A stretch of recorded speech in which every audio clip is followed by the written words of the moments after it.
Hello.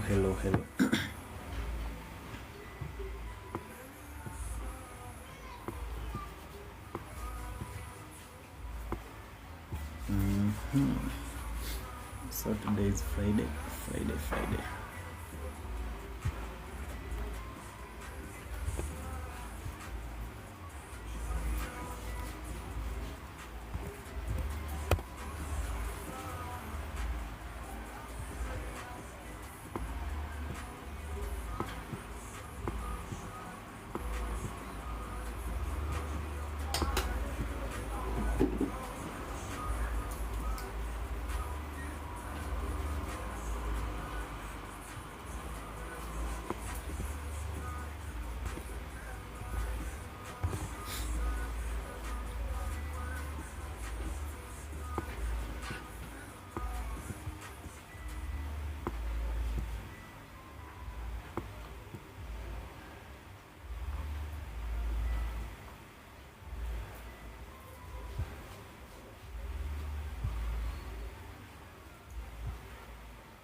Okay.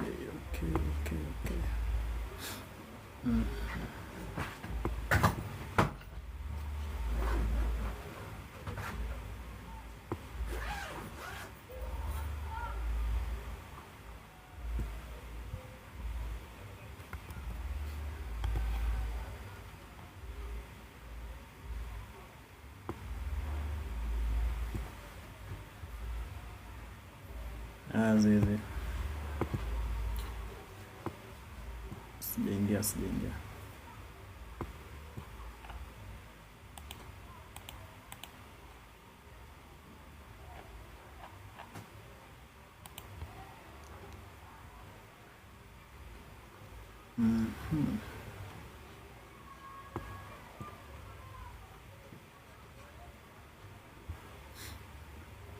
So angalia gold imefanya nini. So yeah. Ngoje level wale watu wa gold.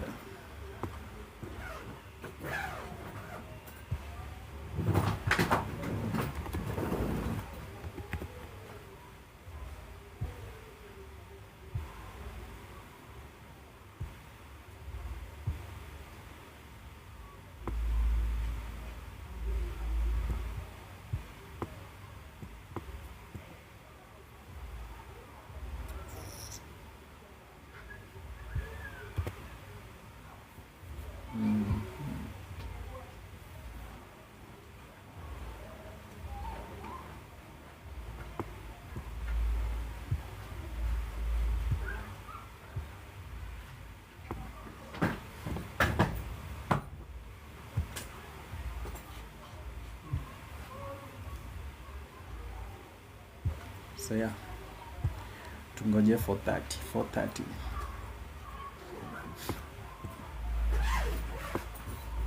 So right now kusoma tu price,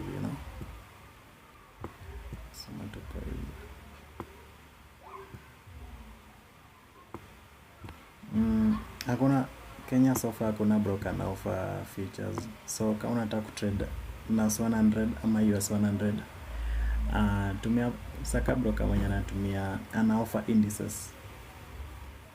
Yeah. Kutrade CPI maze. Okay, na feeling ni kama ni kugamble. Huwezi kuwa sure yana direction. Yeah. So Viper miss, but anyway, ngojea 4:30 utapata move, utapata setup. So ukitaka kutrade NAS, so utatrade NAS 100. So hiyo ni indices. So saka broker mwenye ana offer CFDs. Yeah, so utakuwa unaweza pata chart ya US 100 utrade. Yeah.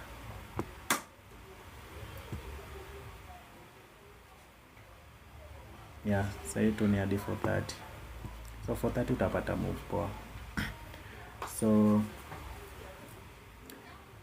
okay, ni same tu news zenye zina affect forex market pia ina affect Nasdaq. So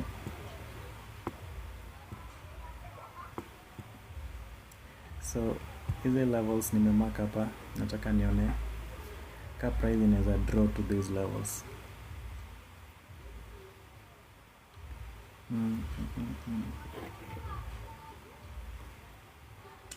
Ya tunakuwa macho.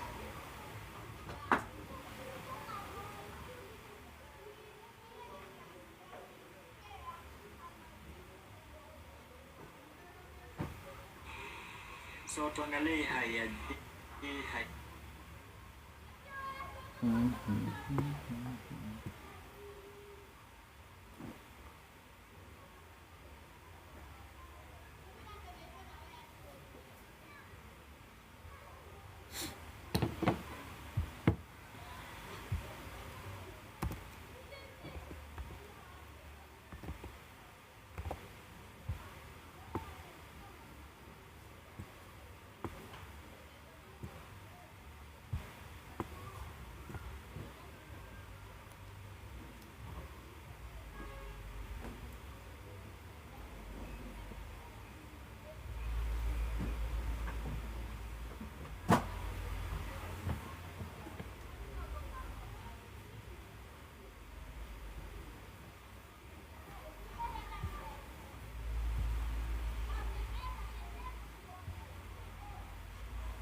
Mzee is stressed.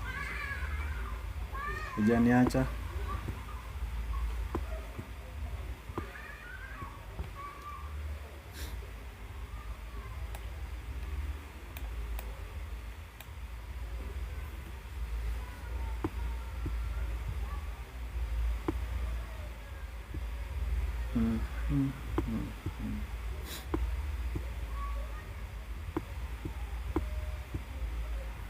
So acha niangalie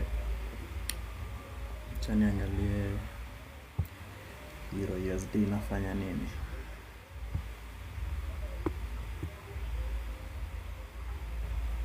Okay.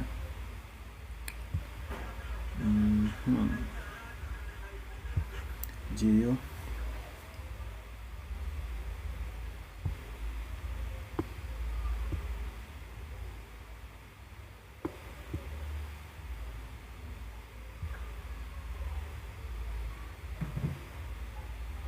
Okay.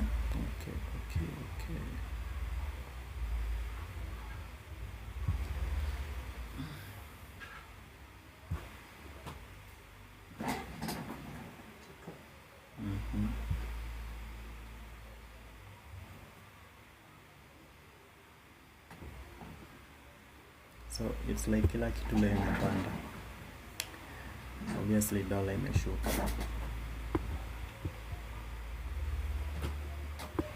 Risk off.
Okay.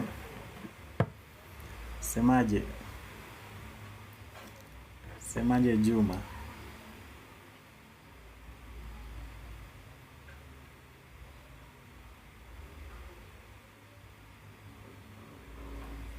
Wait, huko nilitoka kitambo. Niaje bado unanikumbuka? Nitoka huko around form 2.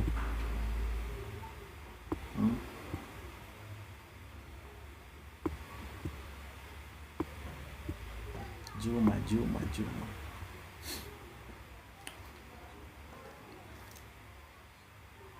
So kwa gold nilikuwa naangalia level. Yeah, long time ago. So gold nataka kuona venye na react na hii high. So hiyo tu ndo. So wale watu wanapenda gold, hii high tu ndo nataka kuona venye price ina react na. Yeah, NQ. I'm anticipating for TGIF today. Okay, so wale wa gold, hii level ime hold price. So tulikuwa tumeimark ile siku. Na price so ime respect. And so there's so still I believe we can take out this low. So hiyo ndo like my kitu naona tu, yani si ati itafanyika hivyo, but first I want to see how it will react to this high here. Yeah, so Shackman, yeah, NQ kind of tupea TJF, then we're looking for sells, but then also be careful. The market is making all-time highs, so if I could pick tops, but then tangoja tukiona setup tuta execute. So hiyo ndio ina matter. So wait, Juma, ulikuwa unaitwa Philip Juma ama like juu kuna mtu nakumbuka alikuwa anaitwa hivyo Philip Juma. So sijikani wewe ulikuwa Felix Juma. Yeah. So acha niandike hapa. Yeah, Felix. Niaje Jakababa TJF. Yeah, fellow.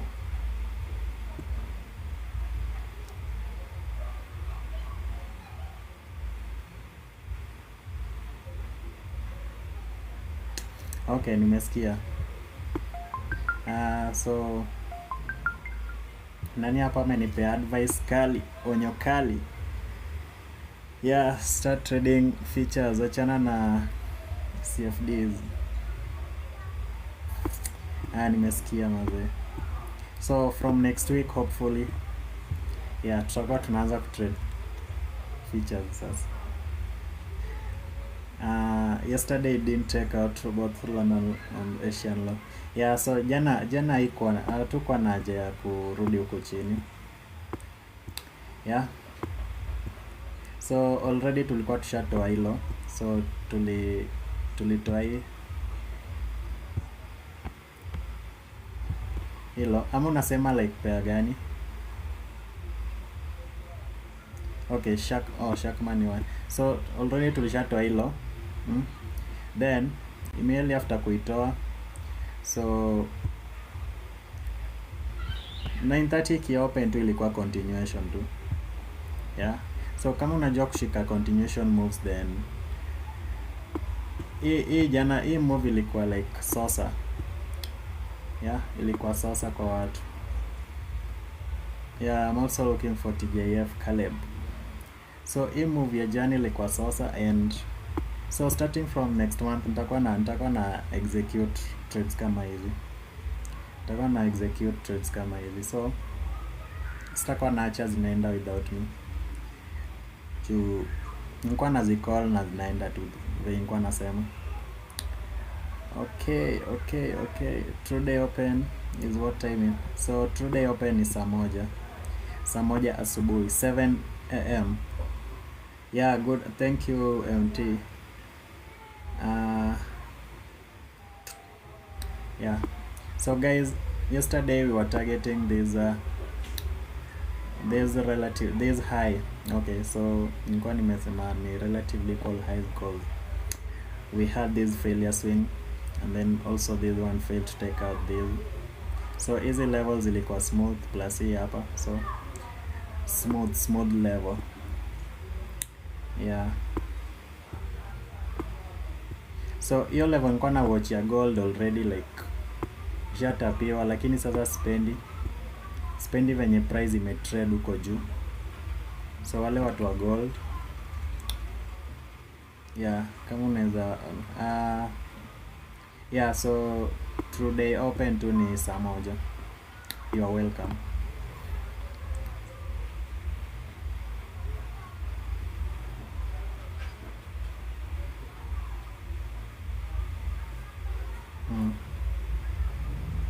Actually hadi tushafika saa 10. Time inasonga kama uko kwa hizi chat sana, mbaya sana.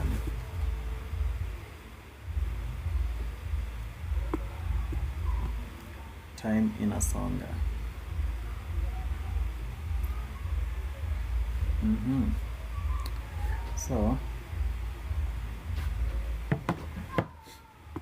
So tuone kama itatupea TJF pia.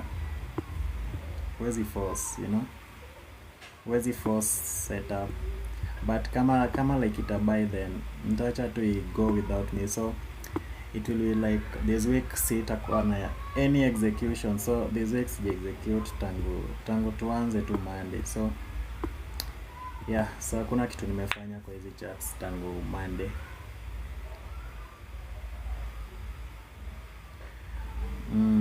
So nilikuwa naangalia gold from my other screen, na level nilikuwa na mark, level nilikuwa na ion, ndo hiyo like imeipita mbali sana. So the fact that imeipita huko juu kuna hiyo true day open na new day opening gap. So being that leo ni Friday, sikuwa na expected draw hadi huko juu, but then price inaweza fanya anything, but then nitakuwa tunaangalia. Yup. So nitakuwa naangalia.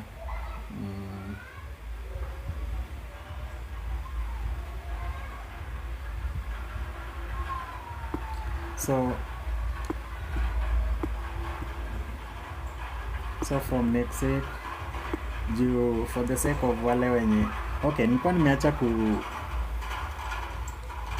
kuonyesha nini ya features, juu watu wengi walikuwa wanasema angalia US 100 ama NAS 100, juu most people hawana access to hiyo nini.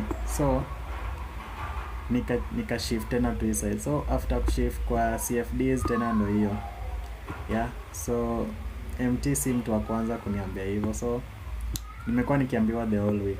So itabidi sasa from next week wale watu wa CFDs still too ina work the same, but price ina print the same too, price action is the same. Yeah, so tutakuwa mna follow, but then so saizi like hakuna kitu, so tunangojea 4:30. So 4:30 until 4:30 hapo ndo sasa time tutakuwa tunaanza kusaka setup. So itatupea hiyo setup model ya TJF, then tuta execute. But kama itakuwa inataka kwenda juu kurali, continue making higher highs, then tutaachana nayo, kwani iko nini, tungoje next week tufunge wiki. Yeah, so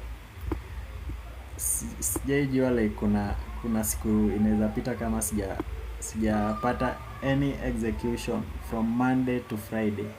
I mean damn. UTC yako ni UTC ni okay, nikumbushe tu UTC. So it's like sijui hiyo meaning ya UTC.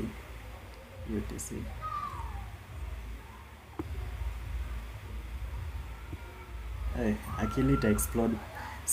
Hiyo sijui meaning, so mind explaining ama mind expounding.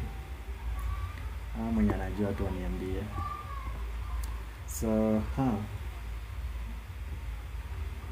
So from my other screen, like naangalia hizi pair zingine pia. So kila kitu leo inapanda.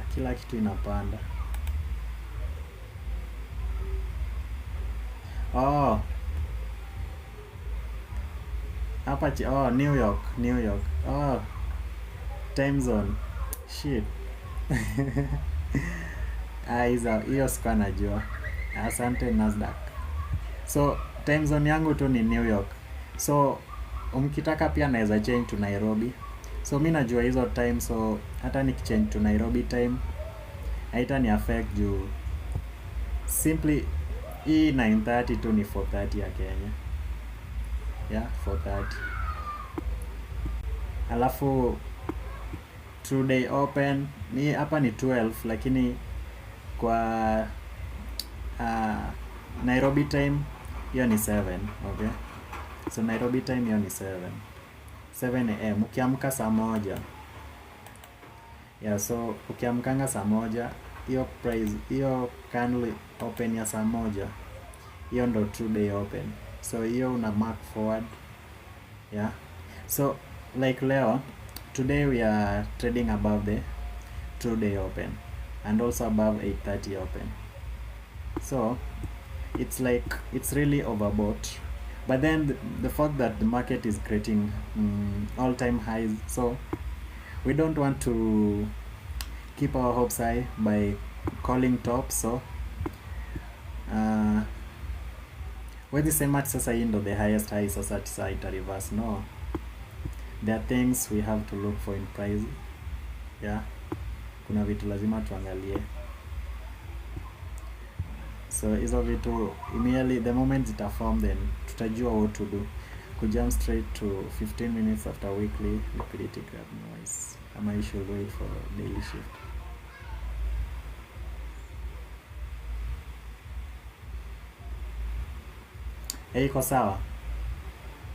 Iko sawa. So weekly, kama weekly tuseme previous week high ama previous week low imechukuliwa. So kwa 15 minutes tu itakupea like utakuwa ushaona hizo shift in market structure ama change of character. Yeah, so utakuwa unaona immediately high imechukuliwa, so i form short term low, alafu ito hiyo high ya previous week. So ngojea hilo ichukuliwe. So for 15 minutes tu utaona hizi vitu tu kwa 15 minutes. Si lazima uangalie daily na printing is slowly. So immediately kitu kama hiyo imefanyika tu kwa 15 minutes tu angalia kuna low, yes, imetoa high. So hizi vitu mostly zina happening hapo. So ngojea irudi kwa either order block ama kwa fair value gap yenye iko kwa hii displacement leg, alafu execute. Yeah,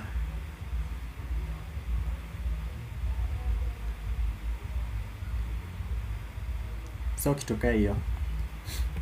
So immediately weekly liquidity imechukuliwa. So anza kuangalia like okay, framework tu ya model yako, you know, framework ni vitu lazima zitik. Yeah, vitu lazima zitik before u validate your model, like ita work out. Yeah, but then si ati like kila nini yako model yako itakuwa ina work, so itakuwa ina work 2 out of 3 times, but kama uko na system tu poa like na ukwe discipline, then hakuna kitu ya kuogopa. Kipata entry una execute bila uoga, all guns out, unajaza tu lot. Yeah, so Masha anatumia Nairobi. Yeah, so still Nairobi iko sawa,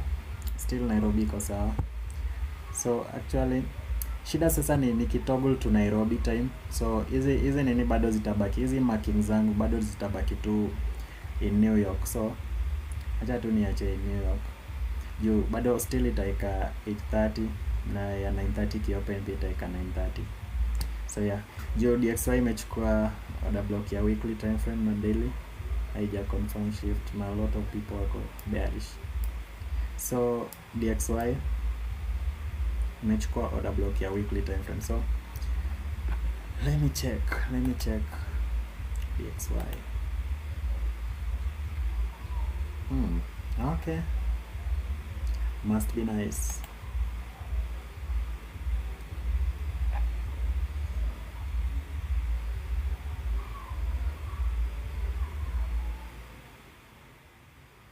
So umesema order block ya weekly time frame, so let me just check.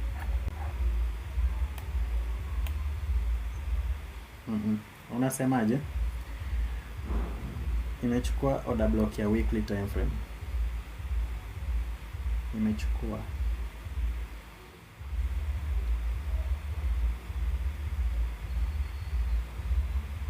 sigeti hiyo.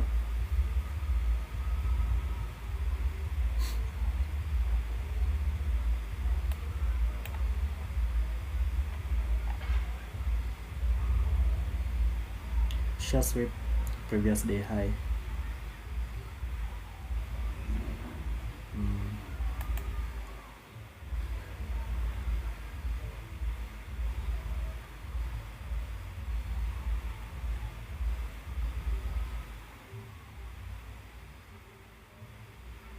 So nani Caleb nini Caleb Yobo. So kitu nafaa uangalie ni okay, angalia tu hiyo daily tu already iko na isha kupe answer, like tu angalia weekly discount array gani iko hapo. You mean shaona like hapo chini, so acha niweke hapa. So DXY, oops.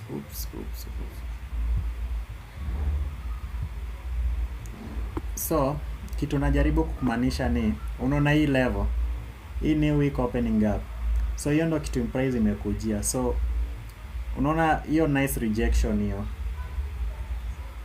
yeah.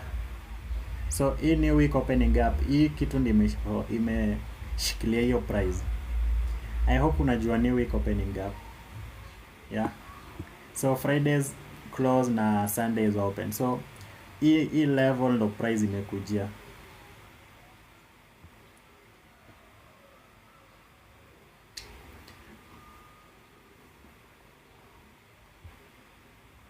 So I hope just PDH. So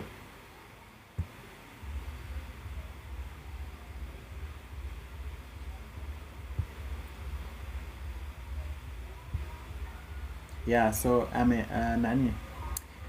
it's good maze. Oje kuna wale watu unaweza explain hadi uchoke, but it's good hapa hivi kila mtu anajua kitu anafanya, so ukielezea tu mtu kitu hivi like anaelewa. That's great. So yeah, so jua kila siku nasema ukiangalia ukicompare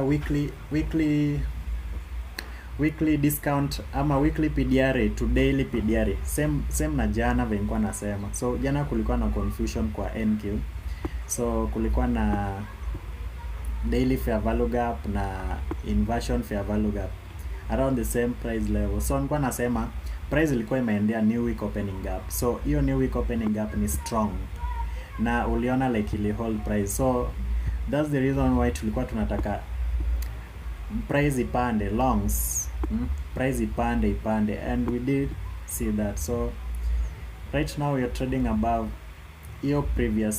hiyo all time high yenye ilikuwa to the left of your chart.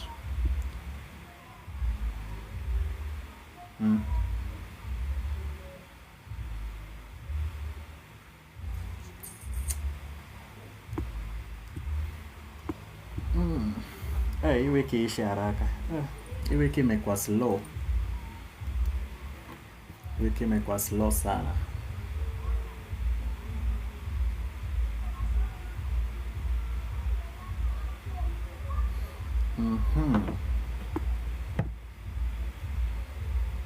Okay, so leo nilikuwa napitia like some of my recordings, na actually nilikuwa naona kuna trades zingine hata nilikuwa nimeachilia tu, kama tuseme sasa setup ya Wednesday, like hiyo ni kitu ningefaa ni trade, yeah, ningefaa ni trade, but then in as much as haikunipea vitu zote nilikuwa nataka nione, but hiyo ni trade singefaa niache. So next time I'll do better. And again, which price again? So hata jana, yesterday's price, so hiyo continuation tu.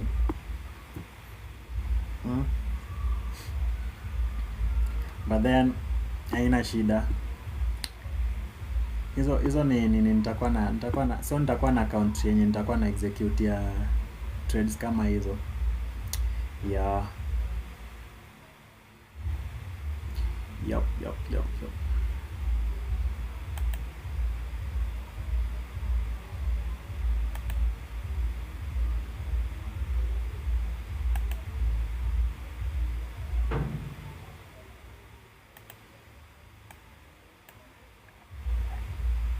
So gold naona inaenda hiyo high ya London session,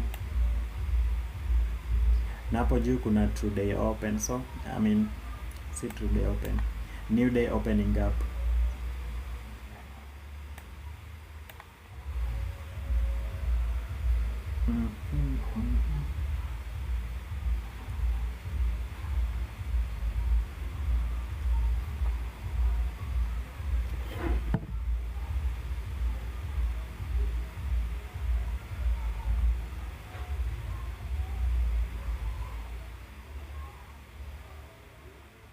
So I'm actually thinking of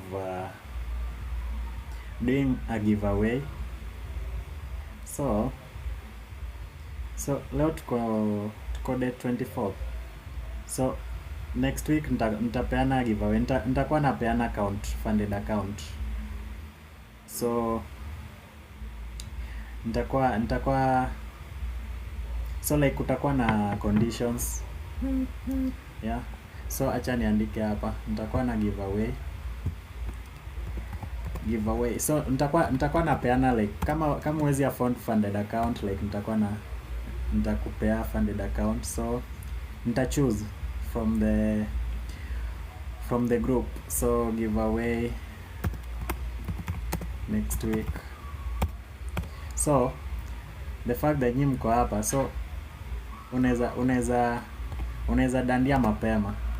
So make sure you follow me.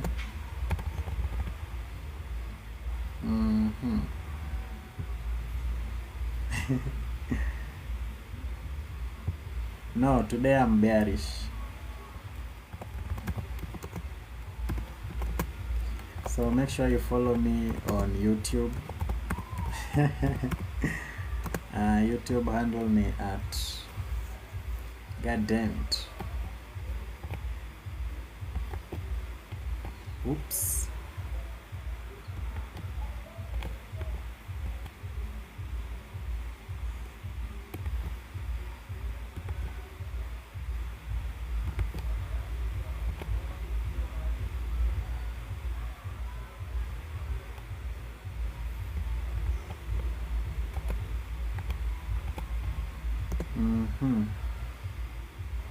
Yes, see, that's the reason why nimeweka hapa TGIF. So fitsa TJF inamaanisha tunarudi towards 20% 30% of the weekly range. So kama unataka kufollow like lucid trades, so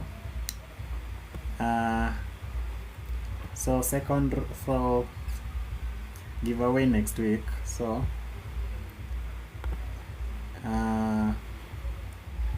So the prize ni funded account, so nitapeana 5k funded account, so 5k funded account. Okay, so 5k funded account, so hiyo ndo giveaway prize.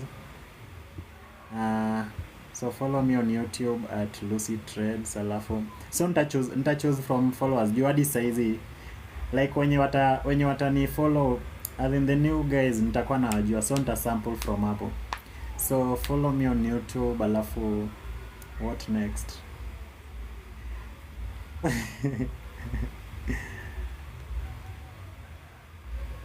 So already followed, so nita choose so nitaziandika alafu ni spin nidungilie, so mwenye atapata ni hivyo. So nitafanya kitu nitaandika alafu nidungilie tu na macho like blindly, so whatever mwenye ata nini ata win. Specific day next week. God damn. So next week kwanza ni hii month inaisha. So leo ni 24th, 25th, 25th and 6th. Wait, so next week ndo kuna NFP ama? Acha niangalie calendar. Juu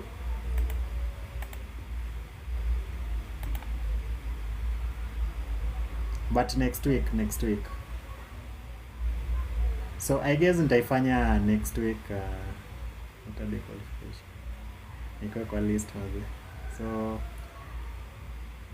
hata sijuangi calendar, hata hizi mimi najua tu leo ni Friday, so acha nione next week ni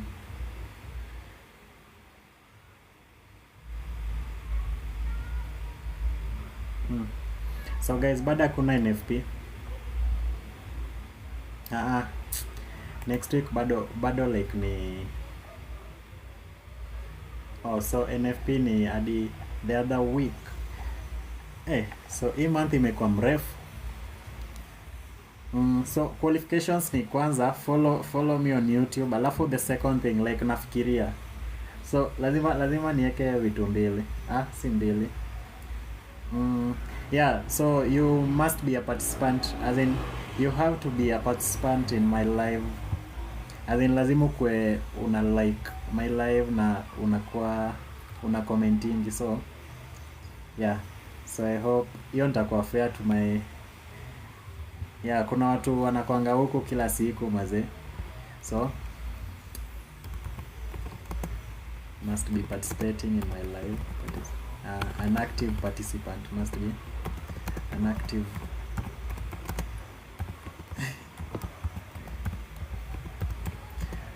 and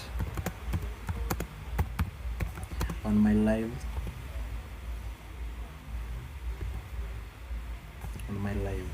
So the second thing nasa watani, you have to follow me on TikTok.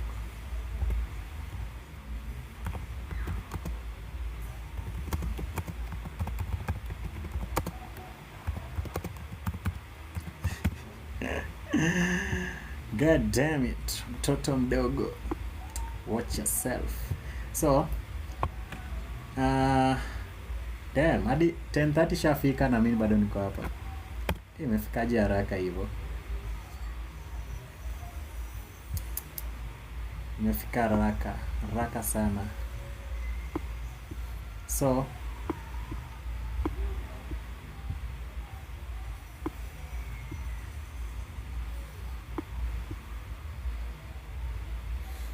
so opening range gap na ni kubwa leo, so hatutishwi. Hatutishi ruhusa kuguza.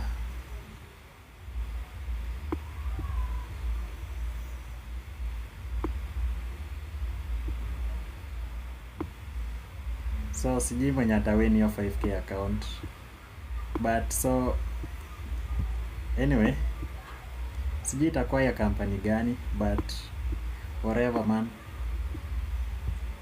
maybe funded next ama funded pips ama got funded, so we'll see.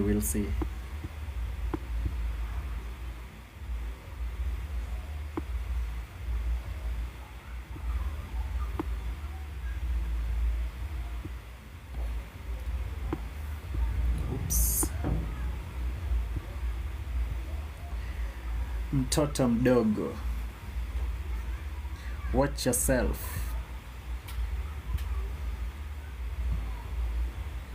Yeah, ni aje link. So ama ni expand hizi, but then spendi chat yangu ikuwa na vitu mingi hivi, nasikia tu niko irritated, but then so with time nitakuwa na peana kila Friday, so I guess from next month kila Friday tutakuwa na giveaway. Yeah, and I think pia hii inaweza kuwa like hiyo Friday. Yeah, so kila Friday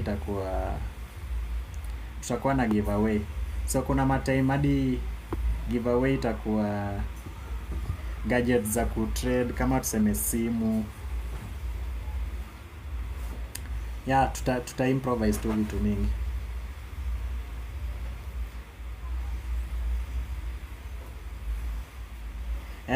Ebu bantla. Maze. Niundie hiyo system. So by the hapa kila siku nasemanga like, okay, as in unafaa una provide value. Unaona mtu akikuwa streamer hivi, like tu angalia mbele, kwa mtu ako feature oriented. So angalia, kuja tu volunteer. Hata unaweza kuwa una volunteer kuwa moderator, ama kwa unajua vitu za YouTube live, you know. Na maybe mtu kama mimi maybe sijui juu kutumia OBS inanisumbua. So ningekuwa na live stream YouTube, but then OBS yangu like inasumbua. Yeah, unaona kama nani anasema I can edit YouTube videos. So vitu kama hizo juu hizi kazi ni ngumu, na mtu kama mimi maze niko na vitu mingi. Yeah. Niko na vitu mingi za kufanya. Like tu nikiweza pata mtu una volunteer tu, unaweza tumia Vmix. So hiyo Vmix ni hiyo giveaway, kuchoose nini za giveaway ama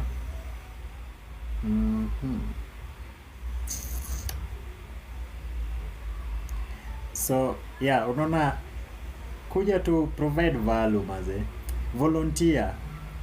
Volunteer unakuwa moderator kwa chat, kwa live stream ya mtu. Juu kwa moderator kuna time watu watakuwa wengi hapa. Juu unaona right now tuko watu 16, around watu 15 17 hapa. So kuna time nenda kwa na at the same time nenda kwa na watu viewers hata 100 plus ama 500 plus. Juu I guess niko kwa hii space for the next maybe 2 years, alafu niachane nayo. So hiyo time yote watu watakuwa wengi, nitakuwa overwhelmed na kusoma hizi vitu. So kama kuna moderator tu atakuwa anaangalia hizo vitu. Yeah, na ananifanyia hizo kazi zote. So agreement, but first tu okay, kupata kazi si ati lazima tumesivia. Tunajua we volunteer, fanya kitu wa free. Mtu akiona atasema yenyewe, yeah, you really know to do this, then anakuconsider like next. So mnaanza kuelewana price kidogo tu unapata. Yeah, life inaanza hivyo maze. So Gideon anasema kwenda live YouTube. Vmix. So ni free plus, okay, so ni free. Alafu kitu nataka nijue ni kama ni free, na kama ni free like wanaeka hiyo logo yao. So logo yao wanaeka ama like iko aje? So naiangalia hapa Vmix. So thank you maze. So unaona mtu ka Gideon. Yeah, Gideon I guess ni my student. So let me check. Yeah, Gideon is my student. So thank you Gideon. Yeah, nimeona umenitext lakini sasa saizi sasa tuko live, but then after live tutaongea. Yeah, OBS ni best. Ndio ndo kwa machine best. Yeah, inataka machine based. So in as much as niko na MacBook, but then sijui juu I think like MacBook inafaa ina handle hizo nini zote. Yeah.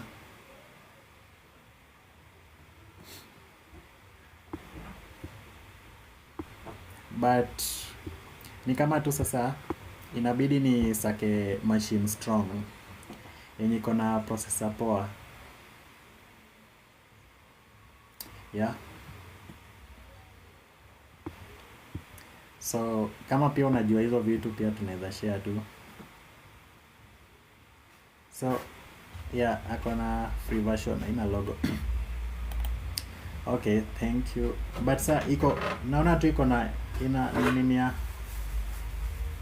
aha.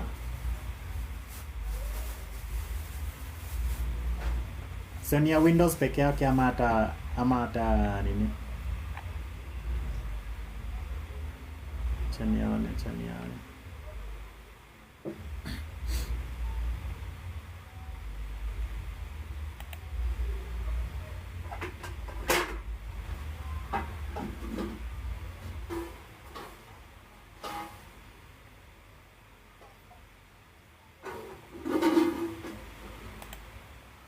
So inaweza run kwa Mac if that CRT.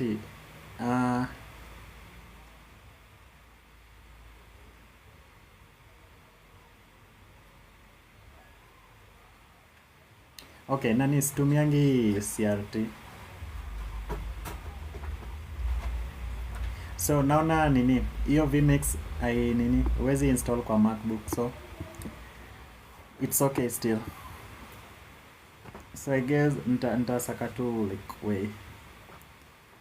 So nimekuwa nikiongea na graphics card ya kitu 500 USD Nvidia. Okay. So Banla shukran.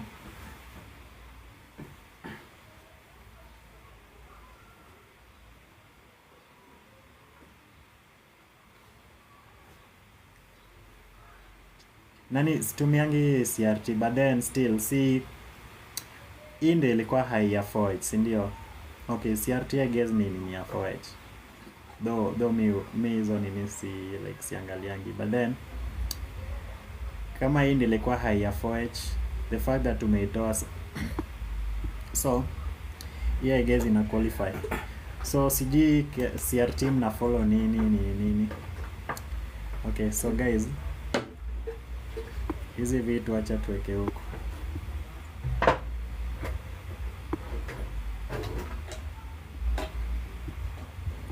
So acha tuangalie first presented favor lookup. Hiyo ni ndogo sana, so tutatumia hii. Damn.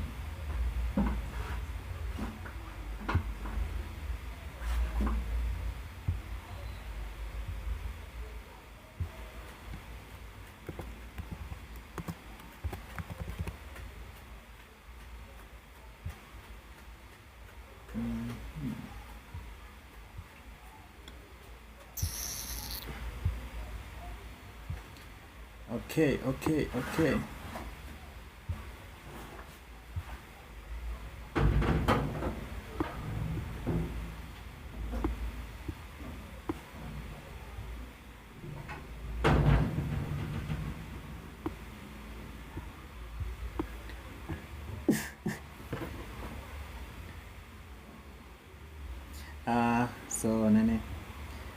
what are you using strategy? So strategy ya leo tu nini ya leo tu ni model ya leo tu ni TGIF. Hiyo kila mtu anajua, yeah? Hiyo tu kila mtu anajua.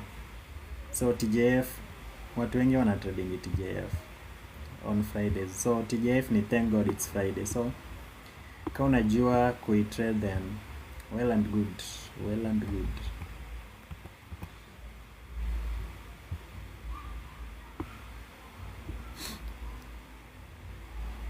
Okay.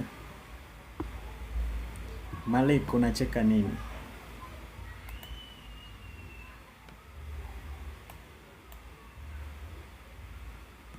So kidogo tu naona gold pia ishaanza kunini. So gold, in as much as nilikuwa naingoja kwa hii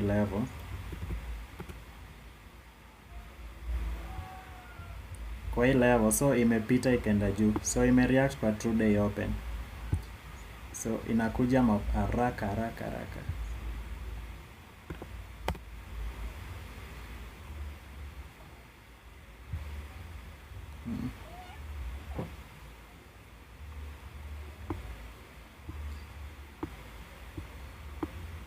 Hii ni trading view.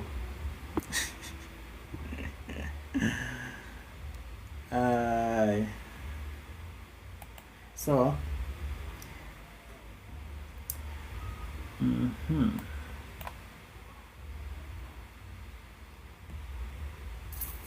so guys, kama itatupea kitu tuta execute, atuogopi.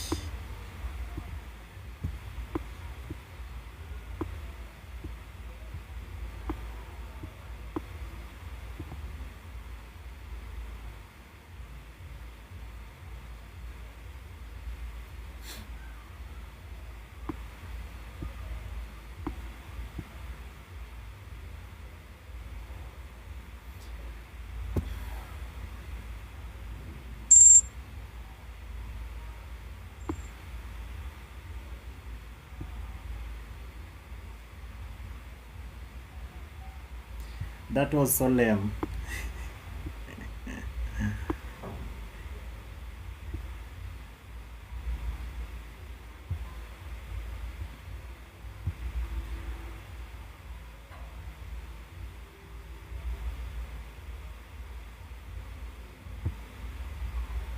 So kama kuna mwenye anajiuliza mbona nimeingia hapo, ni juu nilikuwa na anticipate hii price close huku chini, but so the fact that ime reject hivyo,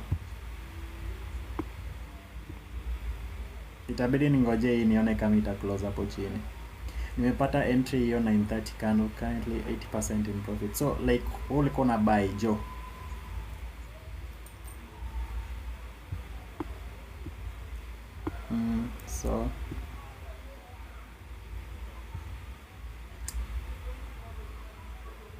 So hiyo entry si perfect.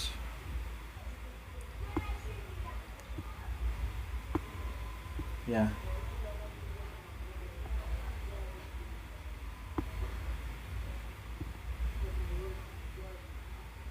So hiyo ni loss. Yeah.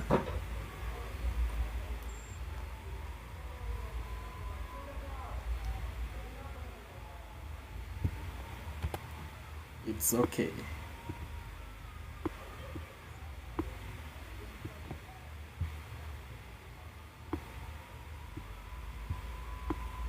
The minutes candle is supporting price to the upside. Oops. So chat one still tu niko bearish though.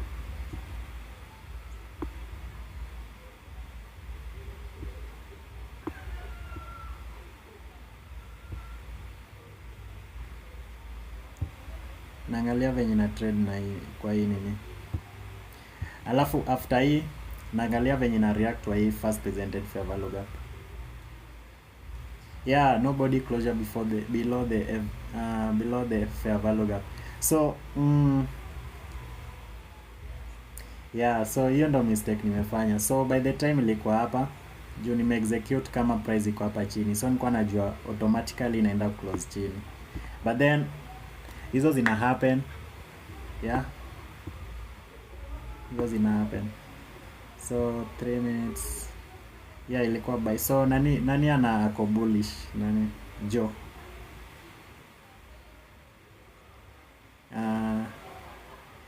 Nani IC nimetoka, azi nimenitoa, go in longs ni sawa.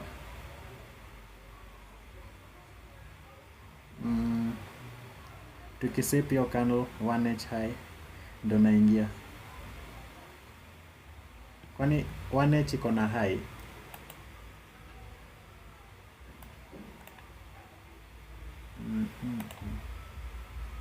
Sindo hii sha sweep.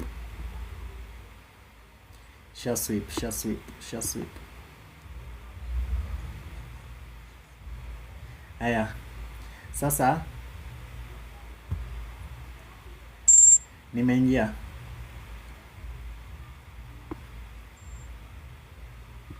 so stop loss yangu tu nimeka huku juu, yeah,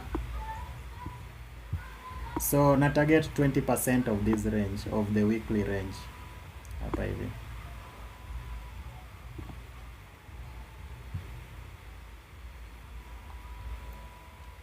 So nataka kutoa hizi executions. So nani wale walikuwa nauliza ni coin ya kina IC, nimeingia, yeah, so email ime trade below hii, so ime reject. Hata hii move ya kwanza ningeachilia stop loss yangu hapa juu, still ingenitoa, but then hiyo isha happen, so hiyo loss ilikuwa kidogo, tunaenda kurecover. Nangoja tu 130.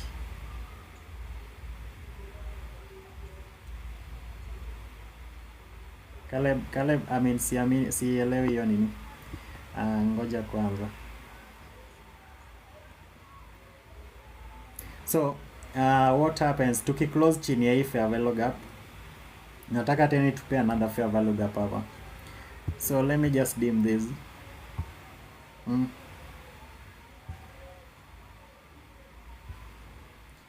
So nataka nipe fair value gap ingine hapo, mbona kitu,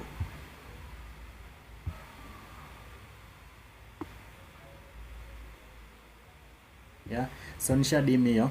So the fact that inanipea hii fair value gap ingine, yeah, na sell. So the fact that inanipea hii fair value gap ingine, yeah, nataka nione venye na trade chini ya hii. So kama ulikuwa umemiss first entry, I normally use this immediately we close below the first presented fair value gap, hapo itakupea another entry. So I want to see how it's closing below this first presented fair value gap kwanza.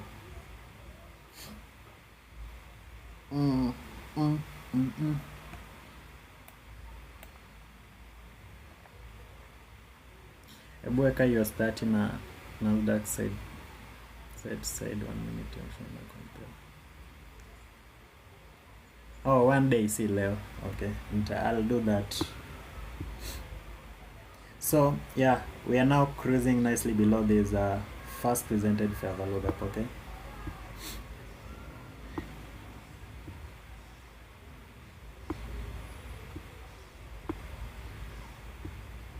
so guys, so hii giveaway lazima unifollow TikTok, so follow hii account. Follow hii account, kutakuwa na free 5k account, mtu akupe free 5k account sasa hivi.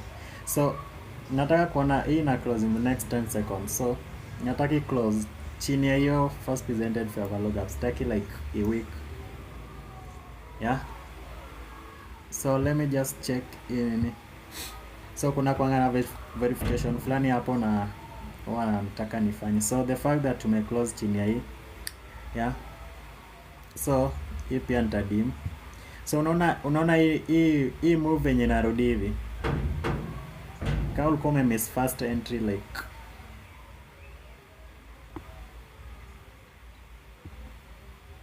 so acha ni dim hiyo first presented. So kama like I'm going to be right, then price only needs to trade to this first presented if fair value gap ya juu hapa. So let me just zoom this. So I don't want to see it trade inside this if fair value gap ya juu. So the fact that ime trade kwa hii hapa, so hiyo ni enough tu kuniambia inataka kufanya nini. Okay,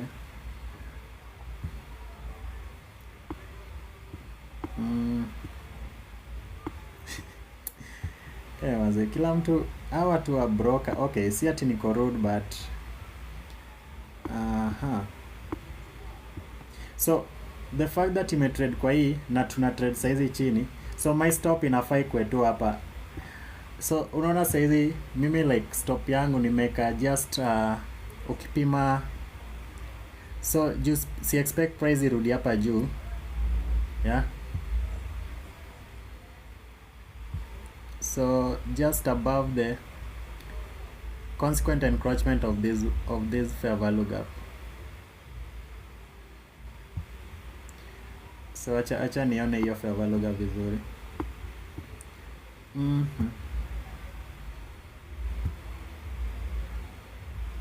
Yeah, so yeah, iko juu ya consequent encroachment ya hii fair value gap. So si expect like price ikirudi hapo then I'm wrong. So ndo maana nimeka stop loss yangu hapo. So stop loss nimeka fix kiasi tu sana. Yeah, so I only expect for price to trade inside this lower fair value gap hii hapa, na itupe move like kwenda chini. So kama itafanya hivyo ikirudi huku juu then itakuwa tricky sana.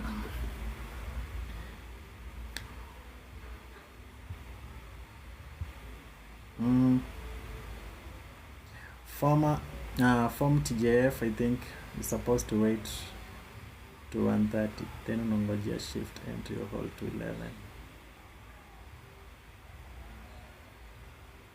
Hold to 11.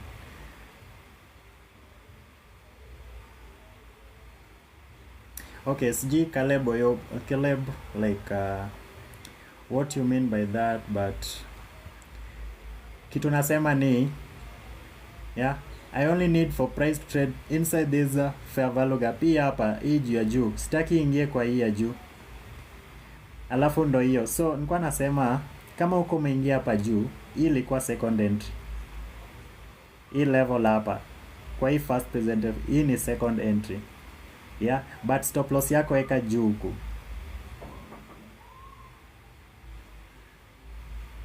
So nani already ako break even. So sijui mbona inacheza hapo. So inacheza hapo, inacheza. So kitu imefanya nimetrade below ini 930. So imetrade below 930. So right now easy price points mbili zinaihold, but still like win rate. Okay, miss give venye watu wanamesha win rate. So nilikuwa nasema like ikirudi huko juu then I'm probably wrong, offside. Ikirudi huko juu, so hivyo ndo mi frame nini zangu. So win rate aje, as in una frame win rate aje?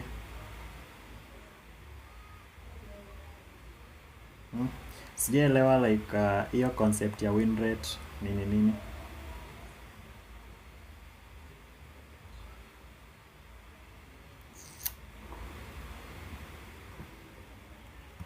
So 5 minutes.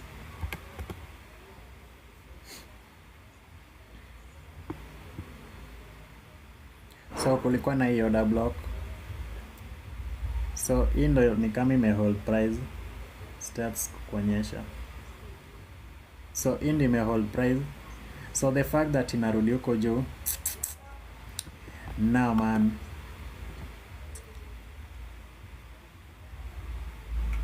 so yeah, imenitoa. So TJF haita play saizi. So ule nani nani anaitwa Caleb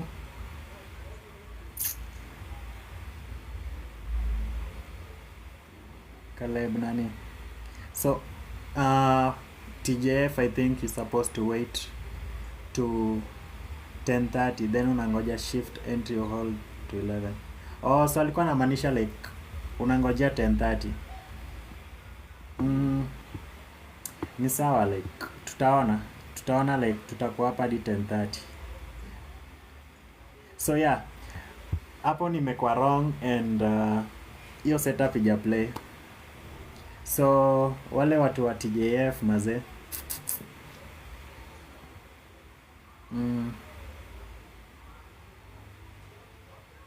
yeah, so TJF ija play hapo. So hapo imegonga watu wengi. Do you feel yeah, do you feel props zina desensitize msee na do very bad?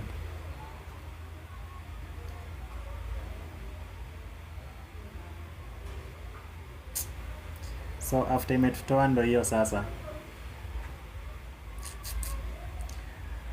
Yeah.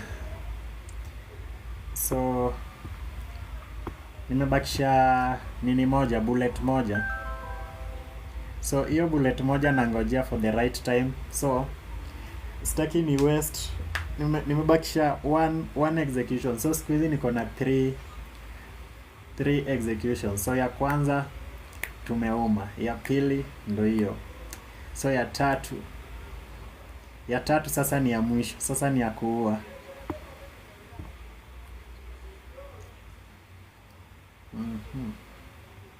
So unaona niliingia kwa hiyo point ya red na nimetoka hapo. So ilikuwa tu like si nini mingi. I think price will create high ama low like 10 13 risasi imebaki ngapi? Moja. Hii wiki mazee ngori.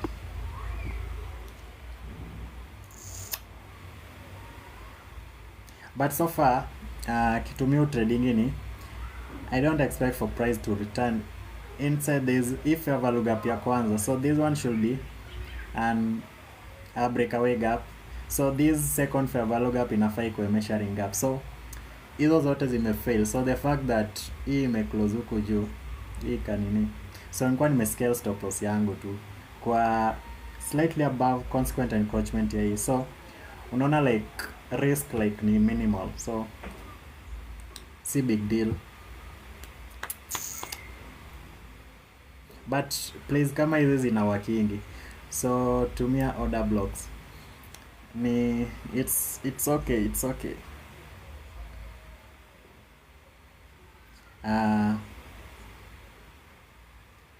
Risasi imebaki moja.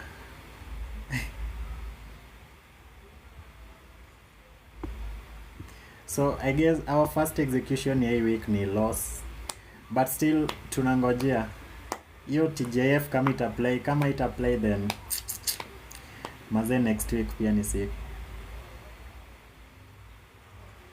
So kwa 5 minutes kulikuwa na hiyo order block. So the fact that ime reject hivi ile kwa red flag. So kama we bado una hold like sijui unangojea nini. Lazima icheze. So nani Caleb Yobo, Ebu sasa like explain hiyo 130 umeshinda kusema 130. Juu nimejaribu like kwa, so huko juu ulikuwa umesema ni between 20 to 30% of the weekly range. So formed TGF, I think you're supposed to wait to 130, then unangoja shift entry una hold to 11. So like sijaelewa like kitu umesema hapo. 1 USD to Kenyan shillings 130.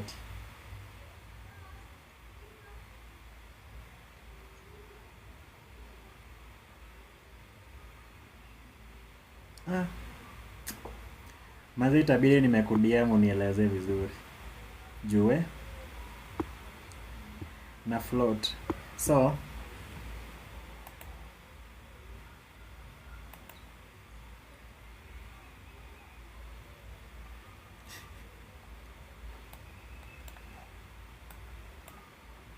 God damn it. Hii price imetucheza.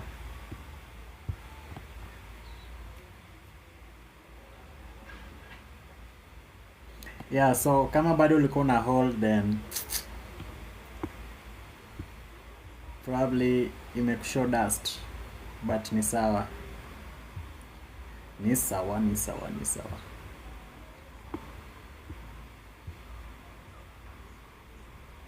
Yeah, so wale watu wa I told you to go long, masani zenu still ni fine too, like it's still okay.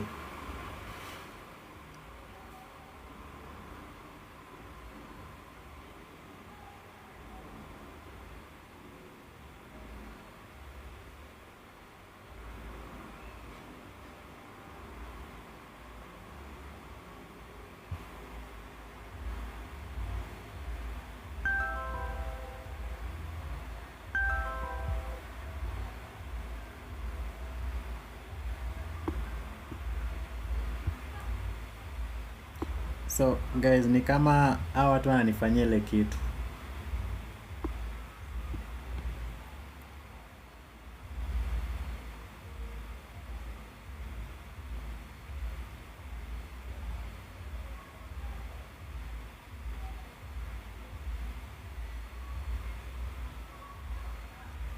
So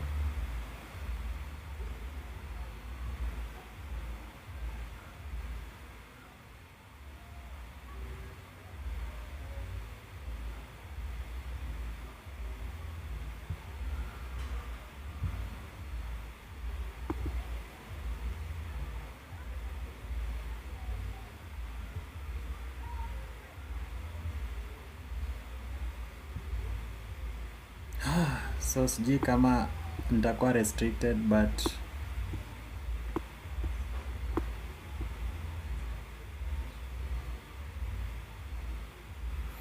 okay. So nitakudia nani? No, so we sweep 4H high and try another sell, or we watch we are picking a high on market. Yeah, so sasa itabidi tu tuache kupick tops juu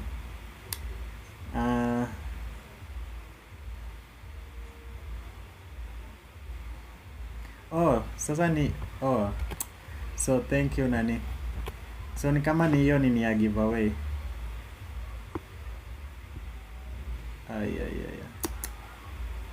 Yes, kwa najua. Thank you Oduor.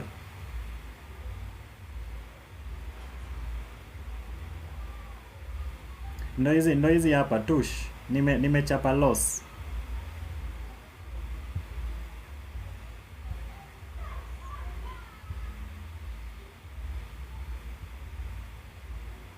Yeah, so Oduor, thank you. So hiyo sikuwa najua. Ni kama but still wakini nini nitakuwa nakuanga na account fulani inaitwa Lucy Capital. So nakuanga na account ingine inaitwa hivi Lucy Capital. So ni around 4,000 followers. So hiyo pia, so kama hii account like inaweza enda, then nitakuwa na execute kwa hii. Nitakuwa na live stream kwa hii hapa. So yeah, still unaweza ni follow kwa hii hapa. Hiyo Lucy Capital.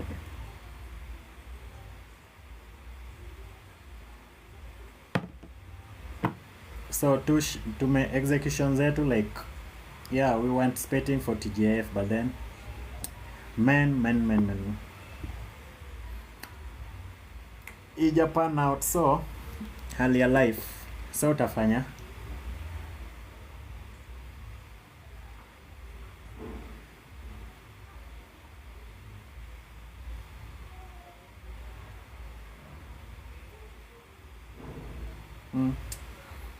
but then tulikuwa tumesema kama itakuwa ina expand higher, then I'm not interested. not interested, kama ina expand higher, so hiyo acha nitoe.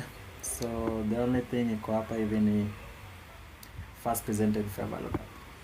So from next week tutakuwa tuna nini features, like sitakuwa na show chart ya US 100 ama INAS 100.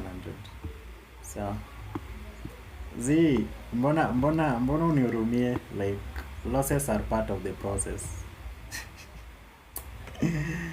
We tush bwana, we mzee.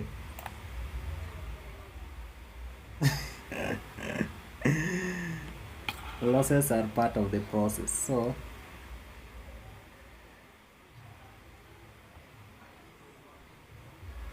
yeah, so young master tunakutaka huku, so kwange ukikuja. Yeah, so bandla pia huko ukikuja.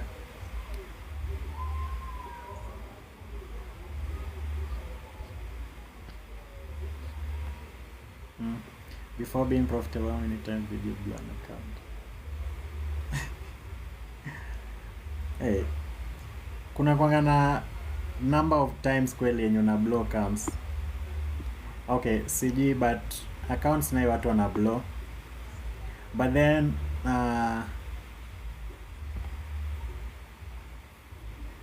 sijui man, I guess 2022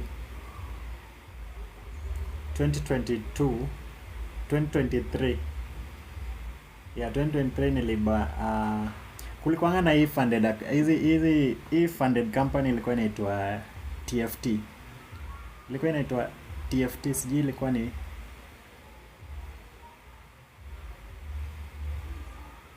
TFT, sikumbuki, like full meaning sijui ni the funded trader. Yeah, so ilikuwa inaitwa the funded trader. So I guess nilibaingi hiyo account na wakapoteanga, so nilikuwanga inactive for a while, then wakapotea. So wakajaribu kurudi normal, but then sasa si wenye hatukuwa hata na execution moja, so account ingekuwa inaweza kuwa retrieved. So I guess hiyo ndo prop yenye nime sijui. Okay, nitaona tu profitability. Leo ni ile siku pia nimechukua L. Yeah, huwezi kuwa like una win kila siku, lakini mimi nimebaki na risasi moja, so hiyo risasi moja like lazima ni preserve ya kuwa nyoka. I blew mine, that's why. So like ni normal, unaweza blow. Naona seasonality bado inasema tu bullish. Okay, so the black bread, so we pia karibu. So bantler huku kuna like-minded individuals na tuna trade same thing. So in as much as for now natumia hii INAS 100, so from next week tutakuwa tuna trade mini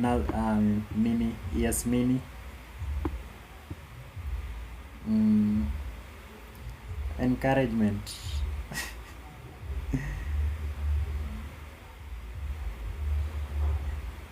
We, so hizi vitu watu wana blow, but then jua tu rules. So ukiblow, take some time off kwanza before ununue ingine.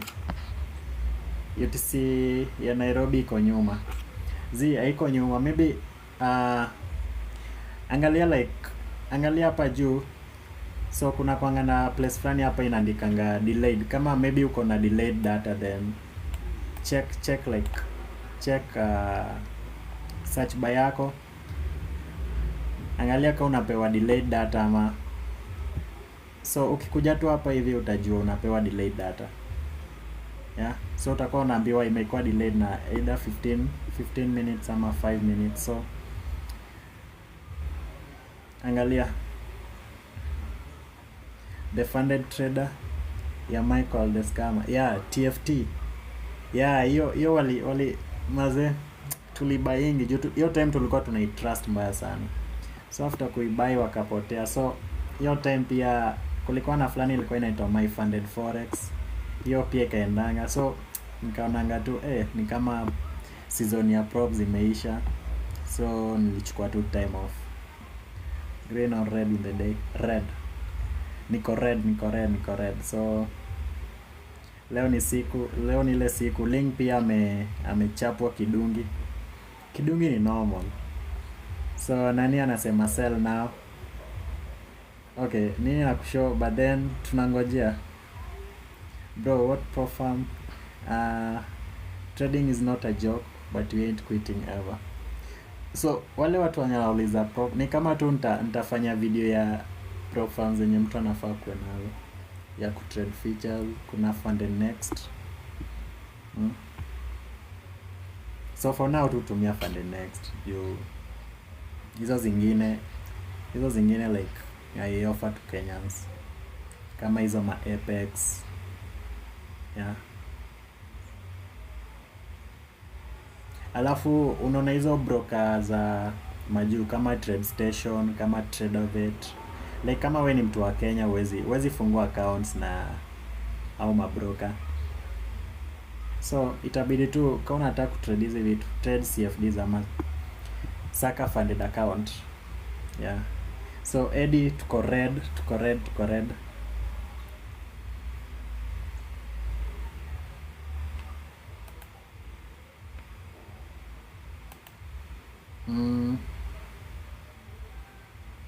Yeah, usikwit umetoka mbali. So ule mtu wa kusell, I hope umechapwa kidungi. Bro,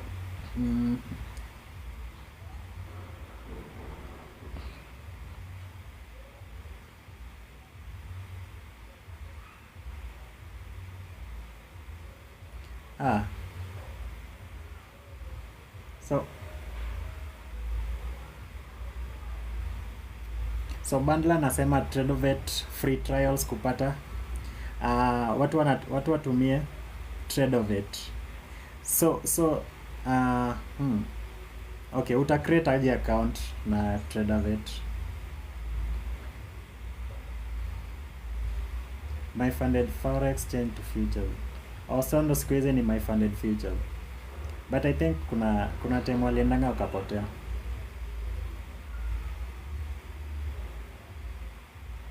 So Eddie ako interested kwa kujua kama na trade nini. But sa hiyo swali like sijibingi. Juu as in hata kama na trade demo ama kama na trade funded account ama kama na trade live, like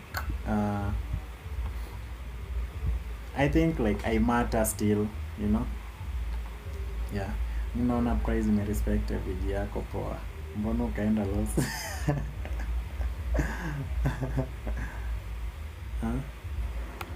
Hiyo loss imeletwa na AI.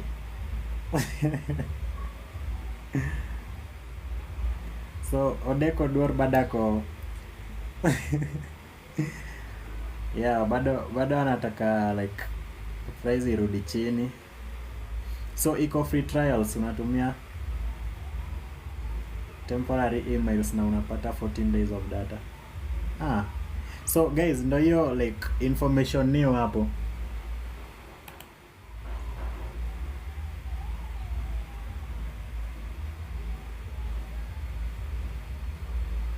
Yeah. So nani Bandla nasema kuna free trials at Tradeovate.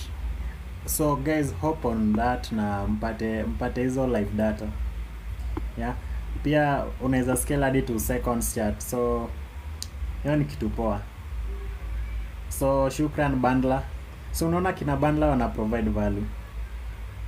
You should make a video on prop farm. So mta watch. No maana nataka mfollow YouTube.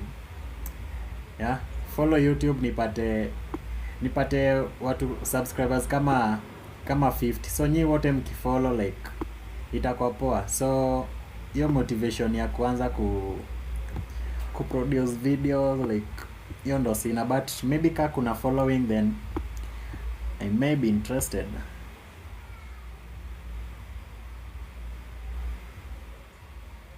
Do you zero levels? Hizo big 20, 40, 80 points levels. Easy.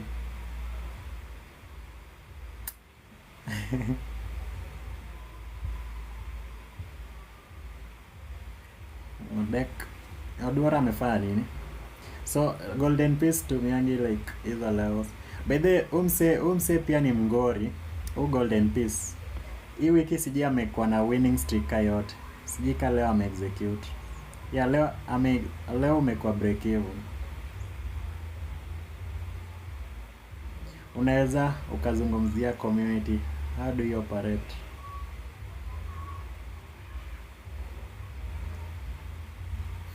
Community. Si kuna Discord link tu iko kwa bio. Yeah, so Discord yetu inakuanga active. So right now naona ina form of a value gap.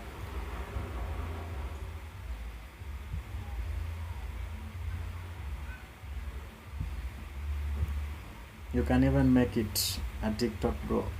Okay.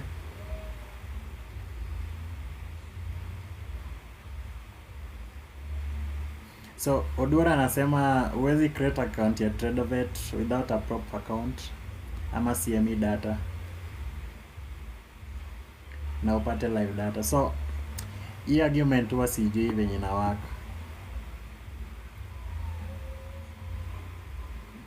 You can even make it on TikTok. Hey.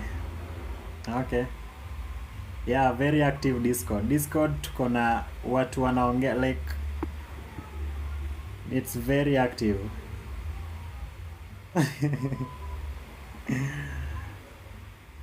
So hiyo kumeka TikTok video acha nitaona. Maybe this weekend juu ni kama this weekend naweza kuwa free juu na feel ni kama hii wiki tu nishachoka. Hii wiki imekuwa mrefu. Ona manager je? Share link muone. Hiyo ni share link. So wewe una manage je feelings zako masaa ya loss? Come on. See. Okay, ni normal tu. Okay, sijui like okay. Tuseme unaona mtu kama wewe kama unajua sasa hivi maybe unaweza kuwa na execute on your own kwa simu yako. But then now that ukikuja una execute mbele ya watu, I guess unaweza kuwa nervous mbaya sana. Juu kuna tu venye. So mimi sijui, I guess tu nimejidesensitize tu na hiyo like tu I'm operating under the probability mindset. So anything can happen. Yeah. So anything can happen. So and price can do whatever it wants. Price can do whatever the F it wants. So hapa I'm not the boss. So yes, maybe nitaona vitu zangu, but then price ilikuwa na alternative yake. So unaona mimi nikionanga vitu kama hizi breakaway gap, measuring gap, and then so hii inakuanga like clean. Alafu to close below first presented fair value gap. So kwa wale wenye wanakuanga hapa most of the time utaona kama ulikuwa umemove hapa, email ime close below first presented fair value gap. So this run here inakuanga like an entry. Yeah, so stop loss inafai kwa huko juu ikirudi huko juu kwa hii breakaway gap, then you are wrong.